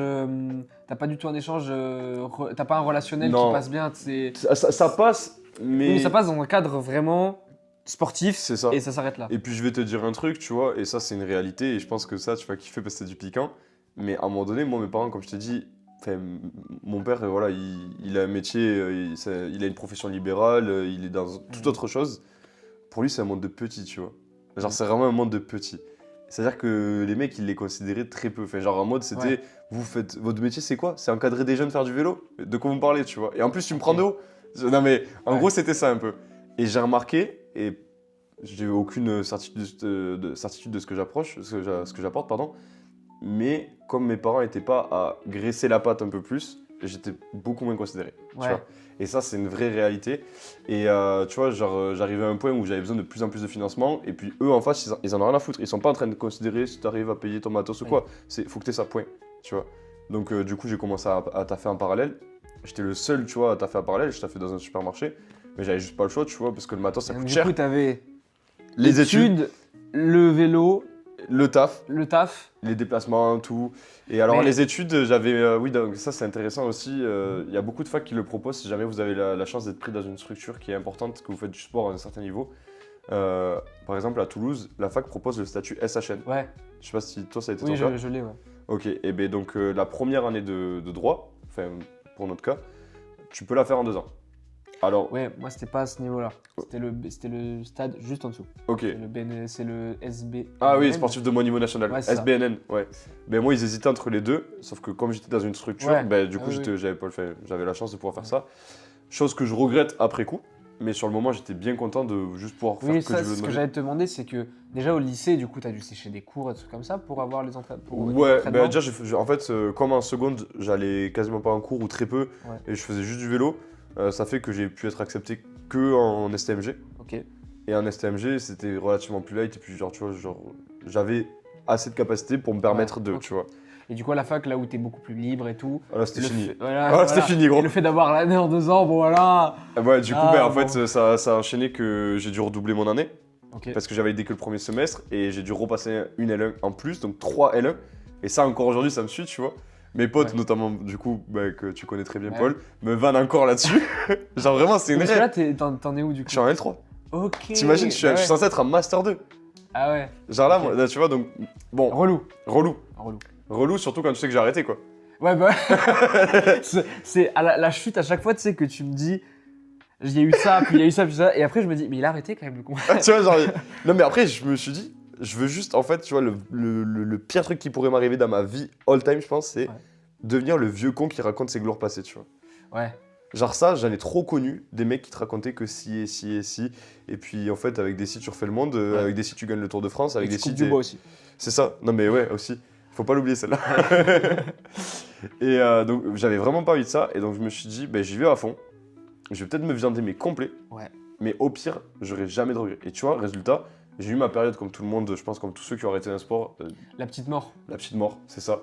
Où t'as vraiment... Ouais, t'as vraiment le truc de... Tu cherches. C'est fini, quoi. Oh, tu cherches. Et t'essaies de combler... Moi, ça a failli m'arriver. Ouais. J'ai failli arrêter. Mais t'essaies de combler un vide, en fait. Ouais, parce que t'as un vide déjà au niveau de ta journée, quoi. Et même au niveau émotionnel, au niveau des pensées, des objectifs, tout ça, je pense que c'est ça. Ah, mais truc tout bête, dis-toi, déjà quand j'avais... C'était en fait, tout à l'heure, je t'ai dit 6 sur 7, mais en fait, c'était plutôt 7 sur 7. Parce que je me rappelle les journées, enfin les semaines où j'avais que 6 entraînements, entre guillemets les journées où j'avais rien, je savais pas quoi faire. Premier degré. Mais tu sais que ça me le fait en... Parce qu'en fait, t'organises tout ton planning autour de ça. En off, quand on n'est plus en saison. Là, cet été, c'est le premier été où j'étais, je bossais tout l'été, machin, donc j'étais tout le temps occupé. Mais les autres étés, quand on était off, la saison est finie, je me disais, je suis fou. Mais tu sais pas quoi faire. C'est ça, c'était fou. Même les jours, il y avait des périodes où, tu sais, blessure ou quoi, pareil, les heures où je suis censé m'entraîner, je suis... Ouais, ça, Je fais quoi? Ouais, genre, en fait, faut comprendre un truc quand tu commences à faire un sport qui te demande beaucoup d'heures d'entraînement, c'est que c'est simple. Tu prends un calendrier vide, tu mets tout ton sport avec les différentes échéances, et là seulement tu commences à rajouter des trucs après parce que c'est le reste qui passe autour. Et ça, faut pas le négliger. Et en fait, ouais, donc après tu dois réapprendre à vivre. En fait, normalement, tu vois, genre un truc tout bête, ça va faire 3 ans que j'ai arrêté. Encore aujourd'hui, je mange très bien, tu vois. Ouais. Mais juste par réflexe, habitude. Alors Ouais. attention, il y a des trucs qui sont pires que ça. Hein. Enfin, Oui. je veux dire, bien manger, c'est cool. Merde, putain. Non mais. Il a pris des brocolis. Mais tu vois, genre, j'ai ce truc-là où, alors que j'en ai rien à foutre, je pourrais, Ouais. tu vois, surtout que j'ai une bonne génétique, j'ai de la chance, Mais mais. du coup, qu'est-ce qui s'est passé entre le pôle Ouais. et la fin? Entre le Et pôle et pourquoi la la fin. fin, du coup après Le pôle et la fin, ce qui s'est passé, c'est que je me sentais pas assez accompagné par, je pense, d'une part mes parents, parce que eux voulaient plus de résultats au niveau de la fac. Genre quand ils m'appelaient, c'était que pour parler de la fac, jamais du sport. Donc il y avait ça. En plus de ça, j'ai pas réussi à marcher autant que je voulais. Parce qu'en fait, peut-être que j'avais une pression en plus, mais en vrai, tu vois, je veux pas sans me trouver d'excuses, peut-être que j'étais juste pas au niveau, tu vois. J'avais beaucoup de choses accumulées, tu vois, comme tu l'as dit tout à l'heure, j'avais les cours, même si j'allais pas trop, mais en vrai, tu vois, Oui, mais même, ça existe quand même, t'as la toujours. charge parce que t'as des TD à rendre, t'as Ouais, des c'est ça. partiels, t'as des trucs. Et en plus de ça, j'avais le taf, et j'avais les déplacements, les courses que je devais gérer tout seul. C'est-à-dire que Du moi, coup, le taf, excuse-moi, t'y étais combien de fois par semaine? une fois par semaine, c'est 7 heures, tu vois, mais ça, en vrai, ça me Ouais. faisait un bon complément, ça me Oui, payait ouais, au moins le ça. matos, tu vois, en partie. Non, mais c'est ça, mais c'est que t'as quand même un jour dans la semaine où t'es Ah oui. bloqué. Bah, ou alors j'allais, tu vois, j'allais tard le soir, Oui, voilà, Mais mais, sauf qu'à un moment donné, ça te tu- fait- mais dans tous les cas, ça te fait des heures en plus où C'est tu ça. récupères pas, où tu peux pas bosser. puis où tu peux pas restes debout, mec. t'entraîner. Voilà, Tu c'est ça. restes debout, t'es cycliste, tes Ouais. jambes, c'est ton outil de travail, tu vois, enfin, Ah, je connais. voilà, bah, Ah, c'est je ça, connais. tu connais, donc si tu veux, moi si je te dis reste 7 heures debout, tu vois, Ouais, t'inquiète, ça fait Ouais, tu vois, donc, pendant 2 ans et demi là. c'était ça. voilà, donc tu vas mal enfin, c'est difficile à assumer. Et puis il y avait une espèce de pression où je pense que j'étais peut-être pas bien accompagné pour la subir aussi. Après, bah, je le vivais pas mal, tu vois, Ouais. ça allait très bien, mais je pense que j'arrivais pas à transformer ce que je voulais faire Mm. avec mes objectifs et tout. Et en plus de ça, mais là encore une fois, je blâme personne, tu vois, c'est peut-être que juste ça s'est pas fait parce que ça devait pas se faire. Je pense que l'entraîneur avec lequel je travaillais et la forme d'entraînement, en fait, je pense que plutôt que d'axer sur mes points forts, voulait absolument axer sur mes points faibles au détriment de mes points forts. Et c'est-à-dire que là où avant, je pouvais, dans de certains cas, être gaze, tu vois, complet, Ouais. mais par contre, quand j'avais l'opportunité de réussir, je réussissais, Mhm. ben là, en fait, c'est-à-dire que j'étais devenu moyen partout.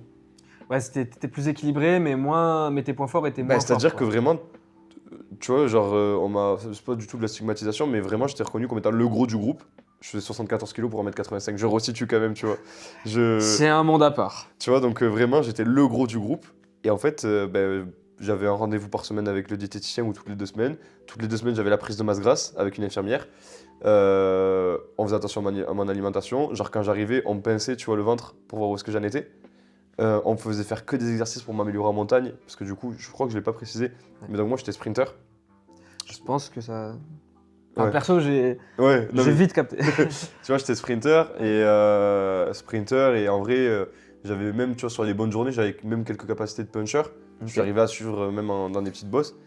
Des bonnes cuisses. Ouais. Ouais. Mais tu vois, je pense qu'après coup, la seule chose que je regrette si je dois faire un retour en arrière, c'est de pas avoir pu faire de la piste. Eh putain, tu fais chier. Tu sais que ça fait Je tente les mots de la ça bouche. fait une demi-heure que j'ai la question en tête et que je la garde et je me dis. Vas-y, Ok, bah attends, tu sais quoi, quand- regarde, je te laisse poser la question. Vas-y, pose la Je me question. suis dit, quand on va finir, je vais lui dire, mais t'as jamais voulu faire de la piste ou du kérine ou un truc comme ça, tu vois. Mais du coup, Si tu veux, on y va. pourquoi? Bah ouais, alors du coup, la fin, c'est cette accumulation de choses-là qui Ouais. a fait que. C'est J- quand que tu prends la décision? Donc on est en off et en fait je suis tombé malade et ça m'arrivait très peu, tu vois. J'avais cette chance là d'être quand même un coureur en bonne santé, même si j'étais très fin et du coup je m'habillais chaud tout le temps. En hiver 2022, donc je crois au moment du nouvel an et tout, je tombe malade et donc là je passe 15 jours sans vélo. Et c'est la première fois que ça m'arrive depuis que j'ai repris le vélo, genre depuis 3 ans, tu vois, peut-être 2-3 ans. Et en plus, je sors d'une saison qui est vraiment littéralement éreintante. Je crois que j'ai quasiment 25 000 km à l'année. Et en plus, pas les résultats que je voulais. Ouais, donc physiquement c'est dur, Mentalement, mentalement c'est t'as pris dur. un coup sur la carapace. Et en fait, le truc, c'est que là, tu me libères pendant 15 jours. Ou même, tu vois, si je sors pas complètement du truc, mais je me dis, je vais y retourner. Mentalement, en fait, c'est là où ça pète, tu vois. Ok. C'est là où ça pète complet. J'essaye d'y retourner, mais il faut se dire que tu passes 15 jours où tu vis normalement avec ta famille pendant les fêtes, tu vois tes potes, tu débranches, tu t'accordes même un verre d'alcool. Tu vois. Et en fait, tu retournes à l'entraînement, il fait -2, il pleut. Ah. Et là, on te dit, va faire 2 heures. Et là, donc, vraiment, je te jure, ça m'est arrivé. Et je crois que c'est le dernier entraînement tu vois, dont je me souviens vraiment. Je pars. je fais une demi-heure. Et là, je range, je dis genre, non, c'est mort. Je fais demi-tour, je rentre.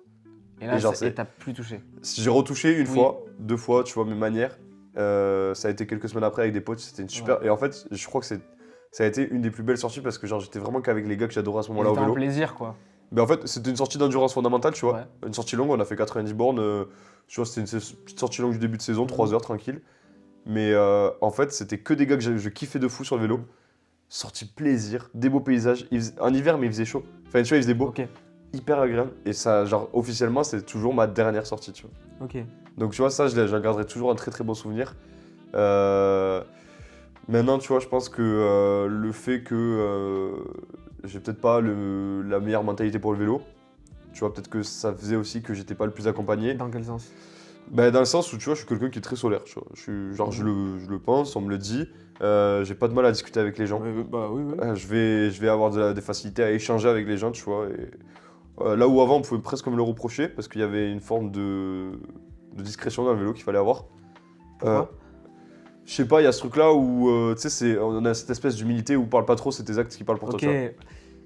Tu vois, il y a Oui, je comprends. En fait, c'est un truc que je comprends dans le sport, mais que je trouve exacerbé à certains points. Bah, c'est surtout qu'en fait, ok, ferme ta gueule sur tes résultats ou sur ce que tu veux faire, mais c'est pas pour autant que tu peux pas afficher tes objectifs avec Exactement. tes amis, premièrement, et puis en plus de ça, c'est pas pour autant que tu peux parler par sympathie. Genre, moi, C'est des ça. fois, on m'a reproché de parler avec Ah, mais des là, amis là, c'est grave. qui étaient dans d'autres équipes. Ah, mais là, c'est chaud. Mais genre, je m'en branlais, mec, laisse-moi tranquille, tu vois. Ah, mais là, c'est chaud de fou. Genre, putain, mec, genre. Moi, je trouve ça. Là-dessus, je trouve ça grave. Mais tu vois, pour les objectifs. Ça peut se comprendre éventuellement. Ça peut se comprendre, mais à la fois, moi, je comprends pas parce que tes objectifs. Moi, on me l'a déjà répété quand j'avais donné des objectifs à des gens. On Ouais. m'avait dit, fais attention parce que si tu les fais pas, on va te le mettre dans la gueule. Et donc. Ouais, bah en fait, justement, vois, je trouve que ça te met une pression en plus qui va te pousser des fois à vouloir réussir à Et en les. vrai, moi, ça me met. Enfin, je sais pas, ça dépend des gens, mais perso, ça me mettait même pas de pression. En plus, ça me faisait plaisir parce que c'est un truc auquel je pense, parce que ça me tient à cœur de. Ouais. Les filles me tiennent à cœur. Et ça me fait plaisir de les partager parce que justement, j'ai envie de dire, bah tiens, moi, je pense que je vais essayer de faire ça, je vais essayer de faire ça, je vais essayer de faire ça. Si ça se fait pas cette saison, ça sera la saison d'après ou ça Ouais, sera voilà, pas. Mais c'est ça. il y a. C'est pas grave. Ouais, non, mais C'est clairement. pas grave, tu vois, genre. C'est pas grave. Mais moi, tu vois, je me souviens, un des gars qui était proche de toute la structure d'entraînement, les entraîneurs, les responsables et tout, c'était un gars, tu vois, qui avait ses phases très sympathiques, mais en tout cas, des retours que moi j'en avais des autres gars, et mon retour aussi, c'est que, tu vois, avec nous, il était parfois très froid, tu vois. Genre, par exemple, des fois, il allait s'entraîner seul, et on le croisait, il nous disait même pas bonjour, tu vois. Là, tu disais, frérot, Paye genre, l'ambiance. ouais, c'est ça. Puis après, je suis quand même content d'être passé par le pôle. Parce que même si tu vois, j'ai pas été au bout de mes objectifs, tu vois, moi petit, vraiment, genre, je rêvais de gagner sur les Champs-Élysées, je rêvais de gagner Paris-Roubaix, tu vois, Paris-Roubaix, ça a été la course qui m'a fait le plus rêver au monde, tu vois. Oui, normal. C'est une course de guerrier, genre vraiment, tu sors de là, tu sais, il y a un côté aura plus 10 000, tu vois. Ouais, il y a un côté où tu sors des pavés, Ouais. y a de la, parfois il y a de la boue, il y a du truc. C'est un truc, puis voilà, moi c'était des courses qui me faisaient mythique, rêver. quoi. Ouais, ça, et puis c'était qui était adapté aussi à la personne que j'étais. Ouais. Donc ça m'a toujours fait rêver, et puis Alors que les Champs-Élysées, le problème c'est qu'il faut passer. quelques semaines avant. Mais tu vois, ce qui me faisait kiffer avec les La Champs-Élysées, montée devant tout, là. c'était le sprint pur, tu vois. Bah Pour moi, les Champs-Élysées, c'était de la puissance, c'était de la violence pure, tu vois. Et genre, j'adorais ça. L'étape elle est courte en soi, Puis le sprint des champs, mec, il est Ouais. mythique. Genre, je suis sûr que s'il y a des cyclistes, j'espère qu'il y aura des cyclistes qui regarderont ce truc-là. Mais il y en C'est a. à toi de partager mon Ouais, bonhomme. c'est vrai. hein. Mais il y en a qui vont avoir la rêve de André Greipel sur les champs en 2016 ou 2017. Je l'ai en tête là. Tu l'as, la vidéo ? Je l'ai. Où le mec il tire, mais t'as l'impression qu'il va exploser le vélo. Genre voilà, ça c'est ce que je voulais dire, tu vois. Ouais. Et ça, mec. Et même, alors ça m'intéresse, pardon, sur des étapes de sprint, la bagarre, le coude à coude, Ah ouais. c'est Ah ouais. c'est comment? C'est la chose qui m'excite le plus au monde. Oh, je te dirais que d'en parler, tu sais, c'est fou. C'est assez fou. C'est vrai que tu vois, on est dans une région qui est assez vallonnée. Donc malheureusement, il n'y a pas énormément de courses qui se finissent au sprint. Ouais. Tu vois. Mais les courses qui se finissent au sprint, il faut garder en tête que la première partie de la course, ça va faire de la bagarre classique. Voilà, tu vois. Et quand tu arrives dans les 20 derniers kilomètres ou dans le dernier tour, tu vois, souvent c'est des tours. Dans le dernier tour, l'ambiance elle est lourde. C'est-à-dire que là où des fois ça parle, ça respire, ça s'échange, là t'as l'impression que tout le monde est adapté. Vraiment. Vraiment. Et là, chaque place se gagne. Et chaque place se perd. Mais genre vraiment, Parce c'est un que vrai t'as combat. les trains qui commencent à se mettre en place. C'est ça. Et ça va si très vite. Et des fois, c'est des petits trains, tu vois, Ouais. parce qu'en soi, on n'est pas des équipes formées Oui, comme oui. autour et tout. Mais des fois, il suffit de prendre une roue et pas l'autre. Ou alors tu connais Ouais. un mec et pas l'autre. Tu sais que celui-là, il va l'avance mieux. Et puis même, quand tu t'as repéré un peu, tu vois, ça y est, t'as fait tes tours de roue, tes tours de course, tu sais où est-ce qu'il faut se placer parce que le virage, en fait, il se ferme là et pas ici. Et donc, tu vois, t'essaies de rester de ce côté-là de la route, mais en fait, t'es fermé, du coup, tu vas de l'autre côté. Et en fait, t'as tout ce truc-là. Et en plus de ça, tu sais, je pense, les sprinters, déjà, on a une. Ça, c'est super connu, mais genre, on a une espèce de mentalité qui est différente, tu vois. On a une mentalité qui est différente des autres. On approche l'heure. On a 1h10. Oh, la folie. Ça passe tellement vite. Ah ouais, de ouf, vraiment, je la sens pas du tout passer. Tu vois, donc les sprinters, on a une espèce de mentalité qui est un peu à part où on a tous énormément d'ego. Mhm. On a tous une espèce de soif de victoire où vraiment, je pense, sur le dernier kilomètre, tu peux te donner n'importe qui à tuer. Genre vraiment, on tuerait le père, non, mais vraiment, on tuerait père et mère pour être là. Et vraiment, on a une tension. Et puis, ça, c'est juste un constat simple et basique que j'ai fait avec tous mes potes et mes potes qui sont sprinters. Genre, on est juste super testo. On est sous testo de fou, tu vois. Ouais. On a un taquet de testo. Donc, en fait, genre, ça respire l'animosité là-dedans, tu vois. Ouais. Mais comment vous arrivez à gérer le fait d'aller aussi vite sur un vélo Ouais. et d'être au coude à coude, genre vraiment limite vous vous touchez On ou- se touche. Voilà, tu vois, vous vous touchez On se touche, et, ouais. et ça tombe pas malgré la vitesse, malgré l'engagement aussi. Ben en fait, on va tous dans une même direction et c'est comme si on était tous à l'arrêt. Je sais pas comment t'expliquer ça, mais en gros, on avance tous à peu près à la même allure. Et quand des fois tu sens que tu perds l'équilibre, soit tu t'éjectes un petit peu du truc et t'arrives à te retrouver, puis ça s'embrouille, puis des fois ça se touche sur la gueule à l'arrivée, tu vois, c'est pas grave, mais on s'explique, c'est pas grave. Ouais. Mais oui, des fois il y a des risques. Moi je suis déjà tombé dans un sprint massif, tu vois. Parce Ouais. qu'il y a un blaireau qui a pas compris qu'en fait, à un moment donné, quand j'accélère, me passe pas devant ou dessus. Ouais. Et que du coup, on se retrouve tous les deux dans le fossé. Donc ça fout la mort, mais ça arrive, tu vois, ça fait partie des risques. Mais après, on a quand même de plus en plus, parce qu'il y a vraiment une conscience du danger depuis quelques années, où ce truc-là où il faut garder à peu près sa ligne, voilà. On essaye d'être respectueux, mais en vrai, en course, c'est un peu à qui a la meilleure tactique, qui a le plus de couilles aussi, à un moment donné, faut le dire, tu vois. Qui est le plus courageux passe le premier, tu vois. Qui est le plus con aussi. Ouais, Qui est le non, plus mais c'est fou. ça. En vrai, non, mais je le caricature, mais c'est aussi faut de la folie. qui a le grain de folie Ouais, ça qui arrive pour à débrancher. essayer de passer. Tu Ah, vois. mais clairement, parce que tu vois, genre, il y a eu des fois où moi, j'ai vu des gars, en gros, t'avais un embranchement et t'avais un trottoir sur la gauche. Mhm. Le mec arrivait, il sautait le trottoir juste pour passer, tu vois, genre, et regagner une place. Mais une place, tu vois. Alors que t'arrives, tu sautes mal le trottoir. Après, tous les cyclistes savent sauter un trottoir, Oui. mais tu le sautes mal, ta Oui, course, mais elle tu vois, finit. à cette vitesse-là, après tant de bornes, etc. Ouais, toi, mais en fait, t'es- c'est là où t'as un regain d'énergie parce que t'es sous adrénaline, Ouais. tu sais que tu vas faire ton truc, tu vois, genre t'es là pour ça et t'arrives enfin au moment et en fait t'as juste envie de. Puis ça brûle, dans les jambes ça brûle, il y a une pression qui monte, et en plus de ça, tu sais, t'as tes espèces de tics, tu vois. Toi, tu dois les avoir avant un sprint où tu resserres tes chaussures, où tu fais tes moi, trucs. mec, c'est terrible. Ça, c'est terrible. Mais voilà, mais Le- imagine ça à 70 le- km/h. Voilà, le cuissard remis 37 fois, Ah, mais c'est ça. le maillot pareil, les lacets refaits, c'est terrible. Ah, mais moi, c'était genre, je serrais mes chaussures au max, je serrais mon casque, tu vois, je faisais en sorte que mes lunettes soient bien ajustées. Et à une époque, j'avais une chaîne qui était un peu plus longue, tu vois, une chaîne de famille, et je la mettais entre les dents. Truc le plus cool de la terre. Mais je la mettais entre les dents, tu vois. Et ou alors, des fois, je balançais les bidons ou je les vidais, tu vois. Mais genre, c'est des trucs, c'est des petits réflexes de merde. Ouais. Ou alors, par exemple, tu vois, pareil, genre, j'avais, tu vois, je connaissais par cœur mes vitesses, et je savais qu'en fonction, tu vois, du type de terrain ou de la vitesse à laquelle on allait aborder, j'allais les mettre à telle vitesse, et puis je me forçais à pas la bouger jusqu'au moment où j'allais la déclencher, tu vois. Donc, c'est tout un truc. Et puis en fait, ça devient. T'as déjà connu un scoot? Ouais. Imagine que tu conduis un scoot en fait à un moment donné. Ah, t'as déjà conduit, j'ai entendu, t'as déjà connu. Non, j'ai pas Non, conduit de scoot. t'as jamais conduit de scoot? Non, jamais. Bah écoute, j'espère que tu pourras conduire un Yego au moins une fois dans ta vie. Mais en gros, c'est vraiment. Je suis team Vélib, je suis dans. Ah, je suis- ok. Je suis chez vous. Mais quand tu conduis un scoot, en fait, c'est vraiment la même sensation. Genre, en fait, tu sens plus tes jambes. Ok. Tu sens vraiment littéralement, t'as l'impression que juste t'avances, tu vois. Parce que t'es pris par la masse, t'es pris par l'aspiration, t'es pris par le groupe. Ouais. Et en fait, t'attends juste le moment où la voie va s'ouvrir devant toi et tu vas pouvoir sprinter. Ok. Et là, par contre, c'est un déferlement de puissance. Ouais. Et tu vois, tout à l'heure, on a fait une aparté sur les gains marginaux. Là, ça, c'est un truc sur lequel moi, j'ai dû réfléchir longtemps. Parce que j'avais vraiment un problème. Et d'ailleurs, ça s'est vite démocratisé. Parce que je n'étais pas le seul à avoir ce souci-là. Sur les numéros de course, tu vois, j'avais des roues en carbone avec des pneus en 25. Et en fait, j'ai dû les passer en 28 parce que je patinais au démarrage. Il suffisait que le sol soit un tout petit peu mouillé. Et c'était la. Ah, mais je patinais. Genre, mais en fait, j'ai envoyé trop de watts et bah en vrai, je sais que j'ai des potes qui envoyaient aussi pas mal de watts, mais on n'était pas nombreux à sortir ces watts-là. Aujourd'hui, j'ai l'impression que je vois que des cracks qui sortent autant de watts que moi à l'époque. Mais pour mon âge, je sais que c'était pas Ça mal. envoyait quand même. Bah, pour ceux qui ont la ref, je sortais, je crois, 24 ou 25 watts au kilo un truc comme ça, ou peut-être, ouais, je crois que c'était 25. Ça fait quasiment 2000 watts. Et non, mais c'est. Oh, ça, c'est un test qu'on faisait l'hiver, où en gros, on se mettait.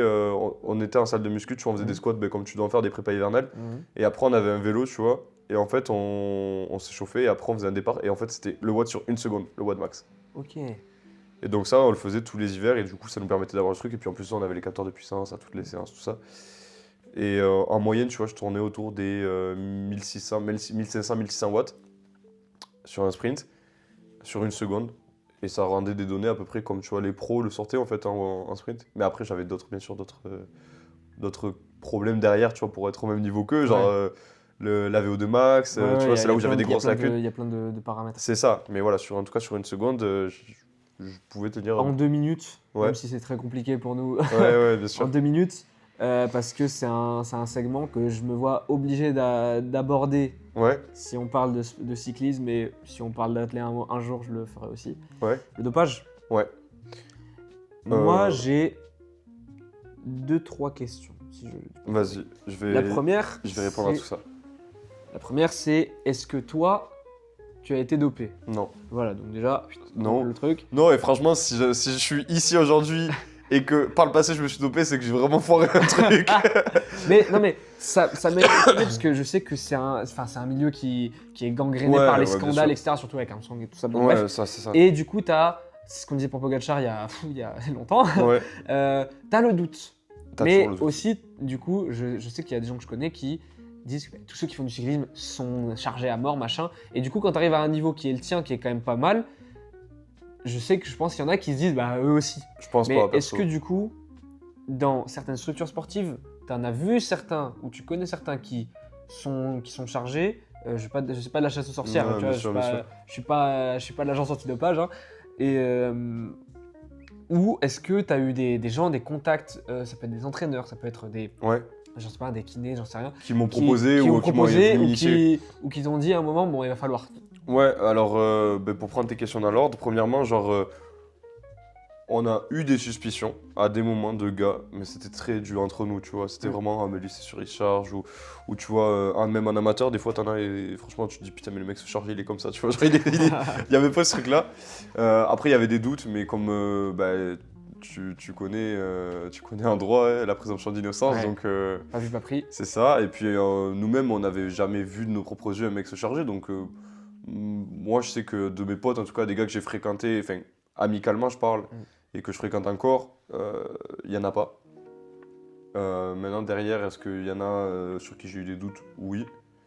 Maintenant, est-ce que je crois que être pro aujourd'hui sans se doper c'est possible? J'ai envie de dire que oui. Parce que je pense pas que j'ai la meilleure génétique d'un cycliste. Je pense, notamment au niveau tu vois, de mon cardio, Ouais. de la VO2 max, tu vois, j'avais une très faible VO2 max et c'est ce qui m'a Le plus bridé, handicapé, le plus quoi. bridé, ouais.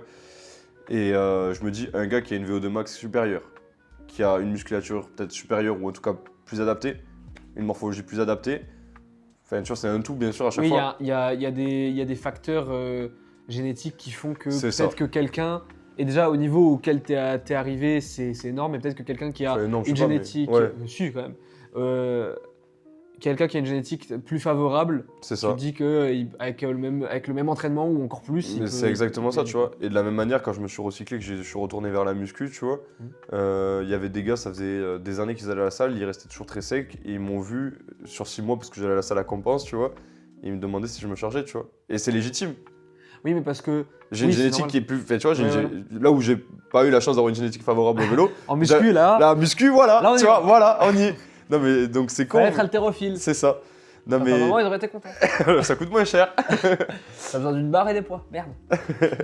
Mais du coup, ouais, donc non, j'ai jamais eu de gros doutes sur des amis à moi. Sur des gars que je connaissais, que je fréquentais, oui. Des preuves, jamais. Et aujourd'hui, je pense que ouais, le mec qui a la bonne génétique, je pense qu'il peut Ok. exister en tout cas. Mais ça me fait plaisir d'avoir cette réponse-là, parce que si tu m'avais dit honnêtement non, ça m'aurait fait chier de fou. Ouais, non, mais normal. Mais ça me fait plaisir. Et je sais que la réponse, elle est honnête et que c'est pas un truc en mode pour préserver quoi que ce Non, soit, etc. non, parce je que préserve t'en rien fais du plus. tout. Donc, Non, ça, j'en ai rien à foutre. Et puis, c'est ça. Et puis, de toute façon, encore une fois, j'aurais accusé personne avec des noms, parce que Bien j'ai sûr, pas, mais j'ai pas les c'est- preuves de ce que j'apporte, tu vois. Et puis, je suis pas là pour faire du Molina. Et moi, Donc, je suis pas là pour avoir un tel il se dope et un tel il se dope pas. Enfin, ça, c'est pas mon problème. C'est plus en général parce que c'est Ouais. des scandales qui reviennent Oui, sur puis le ça fait cyclisme. parler, puis ça entache tous nos sports en C'est ça. vrai, globalement, même en Exact. athlétisme, Ah bah, il y en en a athlé- énormément, tu vois, c'est dommage. Donc, ouais, en vrai, Mais en athlète, je trouve que c'est les deux sports, Ah cyclisme oui. athlète, où t'as le plus de suspicions et le plus de et la cas. boxe aussi, tu vois, enfin, de toute façon, maintenant, Ouais, dans voilà. tous les sports, dès Mais qu'il y a du en business. athlète, c'est là où je pense qu'il y a le plus de mecs qui sont chopés. Ouais, bien Parce sûr. que c'est chaud. Et bah, si tu veux, on peut finir juste avec la partie sur la piste, Ouais, éventuellement. c'est ça. C'est du coup, cyclisme sur route, bah du coup, t'as bien pratiqué. Ouais. Mais du coup, est-ce que cyclisme sur piste, il y a une petite envie, il y a eu une petite envie? J'ai eu beaucoup d'envie. J'ai pas eu la chance d'être écouté là-dessus. J'avais pas, tu vois, comme on en a beaucoup parlé, mes parents, tu vois, ça faisait un vélo de chrono, un vélo, Ouais. en plus un vélo de piste, tu vois, donc moi j'ai même pas préféré. C'est vrai qu'à Toulouse, c'est très dommage d'ailleurs, je trouve qu'il n'y ait pas de piste de cyclisme, tu vois. La structure dans laquelle j'étais, donc le Pôle Espoir, a amené les coureurs pistes tous les vendredis à Foix. Ah oui, quand même. Ouais, tu vois, donc c'est une galère en Faut plus. y aller. Ouais, voilà, tu vois. Donc tu fais tes entraînements une fois par semaine. Maintenant, je le dis avec beaucoup d'objectivité, beaucoup de recul sur moi-même et sur ce que j'aurais pu faire. Je pense que j'aurais pété en piste. Mais c'est ce que je me dis, c'est que tu as parlé beaucoup de ton gabarit, la génétique, etc. Ouais, Mais en piste, j'aurais pété. c'est que des colosses. Ouais, complètement. Donc avec la morpho que t'as, je pense vraiment il y avait un. Ah oui, non, mais il n'y a vraiment pas un de doute. truc à Mais faire. même les entraîneurs me le disaient, tu vois, mais c'est juste ça s'est jamais fait en fait. Et C'est dommage. c'est un petit regret. Et puis à la fois, tu sais, j'étais tellement pris par le rêve de devenir cycliste pro, Ouais. de vivre de ça, que, ben, tu vois, comme l'athlétisme, je pense que c'est pas encore très démocratisé en termes de professionnalisme. C'est très difficile Bah, d'en faire en sa soi, vie en tout cas. l'athlé, le truc c'est si t'es pro, si tu perfs. Ouais, Il n'y a pas une histoire de machin. C'est tu fais tel perf, tu seras pro, oui, mais jusqu'au moment où tu feras plus tel perf. mais voilà, c'est ça. Moi je le vois comme ça. Après. Bah, je pense que il y a une part de réalité, tu vois. Et nous, à moins d'être vraiment. Et en vrai, je pense que voilà, c'est une infime partie. Même sur piste, tu vois, ceux qui vont aux Jeux Olympiques et tout, je sais pas s'ils arrivent à en vivre complètement, tu vois. Ouais, Et jusqu'à c'est quel sûr. âge? Parce que t'as malheureusement pas la notoriété qui te permet après Ouais. de De faire divaguer des sur des métiers en parallèle. De faire des plateaux télé, de C'est ça. consultants, etc. Tu vois, t'as pas cette notoriété-là. Mm. En plus de ça, bah, t'as pas de salaire fixe. Fait, tu vois, voilà, je me voyais pas. Si tu veux, c'est vrai que pour un sportif, parce que j'en connais où c'est pas le cas, j'avais la chance d'avoir cette espèce de rebond derrière avec la fac où tu vois, c'était quand même des études qui me Ouais. permettaient de faire un métier qui me plaisait. Mm. Sans parler de salaire, de quoi que ce soit, on Oui, s'en mais fout, juste tu au vois. moins sur le plaisir. C'est ça, voilà, tu vois. Et donc, bah, en fait, à un moment donné, je me suis dit, ok, qu'est-ce que je fais maintenant? Est-ce que je continue de courir en amateur toute ma vie en faisant peut-être un 3-8, tu vois, pour payer mon vélo? Et dans ce cas-là, très bien, je serais heureux jusqu'à mes 40 ans, mais le jour où ça va s'arrêter, en fait, j'aurais rien fait de ma vie. Mhm. Peut-être que c'est une vision, tu vois. Non, mais pour moi, il n'y a pas de bonne trash, réponse. ouais, c'est ça. Pour moi, il n'y a pas de bonne réponse. C'est chacun Ouais, à bien sa sûr. vérité. Ou est-ce que, voilà, maintenant j'ai fait tout ce qui était à mon pouvoir. Peut-être que j'ai loupé des trucs, peut-être que j'aurais pu mieux faire à des moments. Et je considère que j'ai été au bout du truc et j'arrête et je suis très content de ma vie. Et en fait, tu vois, j'ai choisi la deuxième option. Et en vrai, ça a été délicat pendant un moment, tu vois. Normal. J'ai dû restructurer vraiment toute ma vie, comme on en a parlé plus tôt. Et pendant des mois, tu vois, ça a été complètement genre. C'est pas, il fallait pas en parler, mais genre juste, vas-y, next-le. Et puis. C'est comme une ex, quoi. Ouais, c'est ça, c'est comme une C'est- ex un peu relou même. Une ex qui t'envoie des messages. C'est ça, tu vois. Par exemple, le truc tout bête, j'ai mis beaucoup de temps à vendre mon vélo. Et puis après, quand j'ai vu combien il se revendait et combien ça a décoté, je me suis dit, allez, vas-y, c'est le moment. Tu vois, L'opportunité de marcher. ça faisait une belle somme, tu vois, qui dormait. Donc en vrai, Oui, je me suis dit, la flemme de le laisser là. Donc je l'ai revendu. Et quelques mois après, tu vois, j'ai rencontré ma copine avec qui je suis aujourd'hui. Ok. Et histoire assez drôle. Tu fais du cyclisme. Non mais écoute, sa grand-mère, c'était la directrice, je crois, départementale de la fédération du Tarn. Ok. Et en fait, je la connaissais depuis genre que j'avais 15 ans, 14 ans. Parce qu'en fait, c'est elle qui me prenait mes chronos. Mais c'est énorme. Du coup, j'ai une photo avec la grand-mère de ma copine. Avant de rencontrer. Ah, mais bien avant. Et ma copine est de Narbonne et je l'ai rencontrée à Toulouse. Mais attends, mais la grand-mère, elle était. Du Tarn, genre. Ok. Et son énorme. père, écoute, et son père a eu genre la même carrière que moi. Genre la même carrière vélo de moi. C'est énorme. Et on s'est rencontrés au gala de la fac. Ok. Tu vois. C'est incroyable ça. C'est fou, tu vois. Non, en vrai, c'est hyper Ah, ça, drôle. c'est une belle histoire. Et du coup, ça, c'est vraiment une ben belle voilà. histoire. Je suis content de finir là-dessus. Ça, La c'est une dernière belle histoire. sortie officieuse, c'est mon beau-père et moi en train de monter le Péro sourde, tu vois, Oh, beau. comme au beau vieux temps. Très beau. Ouais, c'était très cool. Voilà. Magnifique. Mais en tout cas, je te remercie pour. Je te remercie à toi d'avoir accepté. Cette jeune interview. C'était Je- très sympathique. J'ai pris un pied de ouf. Bah, franchement, moi Parce aussi. que trop bien. On est à 83 minutes. Force- C'est la plus longue. Force au monteur. C'est la plus longue. Force au monteur. Ah, tu l'as en face de toi, je pense. Parce que tes potes, tu voudras pas prendre le dossier là. Non, on s'est déjà réparti le travail et je crois que il me semble que j'avais dit que je prenais celle-là. Putain, mais là, tu vas avoir du taf, mec. Bon, après, ce qui est cool, c'est que tu sais à peu près où est-ce qu'on en est. Ouais. Pas du tout. Je regardais ponctuellement, je voyais. La première fois que j'ai regardé, ça faisait une demi-heure, j'étais bon, on est foutu. Allez, on est baisé. foutu. On est baisé. Non, mais en vrai, par contre, Là, c'est trop cool. incroyable comme expérience. Merci beaucoup d'avoir écouté ne serait-ce que 10 minutes de ces 84, bientôt 85 minutes de podcast, d'interview. Si je vous suggère, si vous avez jumpé à la fin, je vous suggère de vous taper tout. Parce que selon moi, c'est vraiment super intéressant. Faites-le vous en plusieurs, hein, si vous êtes en train de manger, un petit trajet. C'est un podcast à écouter sur une sortie longue en vélo. Ouais. Voilà, Ouais. j'ai rien de plus à dire. Moi, tu sais quoi, je vais me le refaire sur tous mes trajets de fac qui durent 20 minutes en vélo. Je vais me le refaire petit à petit. Je pense que je vais le faire aussi. Voilà. Et ça va être nickel. Merci beaucoup, Louis. Avec grand plaisir. On se retrouve bientôt, nous, pour une prochaine. Je vous tease pas le prochain sport, mais normalement, c'est un sport de raquette pour le prochain. Voilà. Je vous le tease un tout petit peu, mais sans le spoiler plutôt. Voilà. Moi, ça a été encore une fois un grand plaisir. Tu repasses quand tu veux. Bah, vas-y, je suis très chaud. Évidemment. Quand je devrais parler cyclisme, je saurai qui appeler. Ah putain, ouais. Ça, y a pas de souci. Des bons gros Donc, débriefs. il reviendra. Ça, vraiment, il m'a plu. J'achète. Donc, il reviendra. Merci beaucoup de votre fidélité et de l'écoute, tout simplement. La force qui est donnée, c'est juste génial. Merci beaucoup, encore une fois. Et bonne journée, bon après-midi, bonne nuit. Ciao, ciao. Au revoir.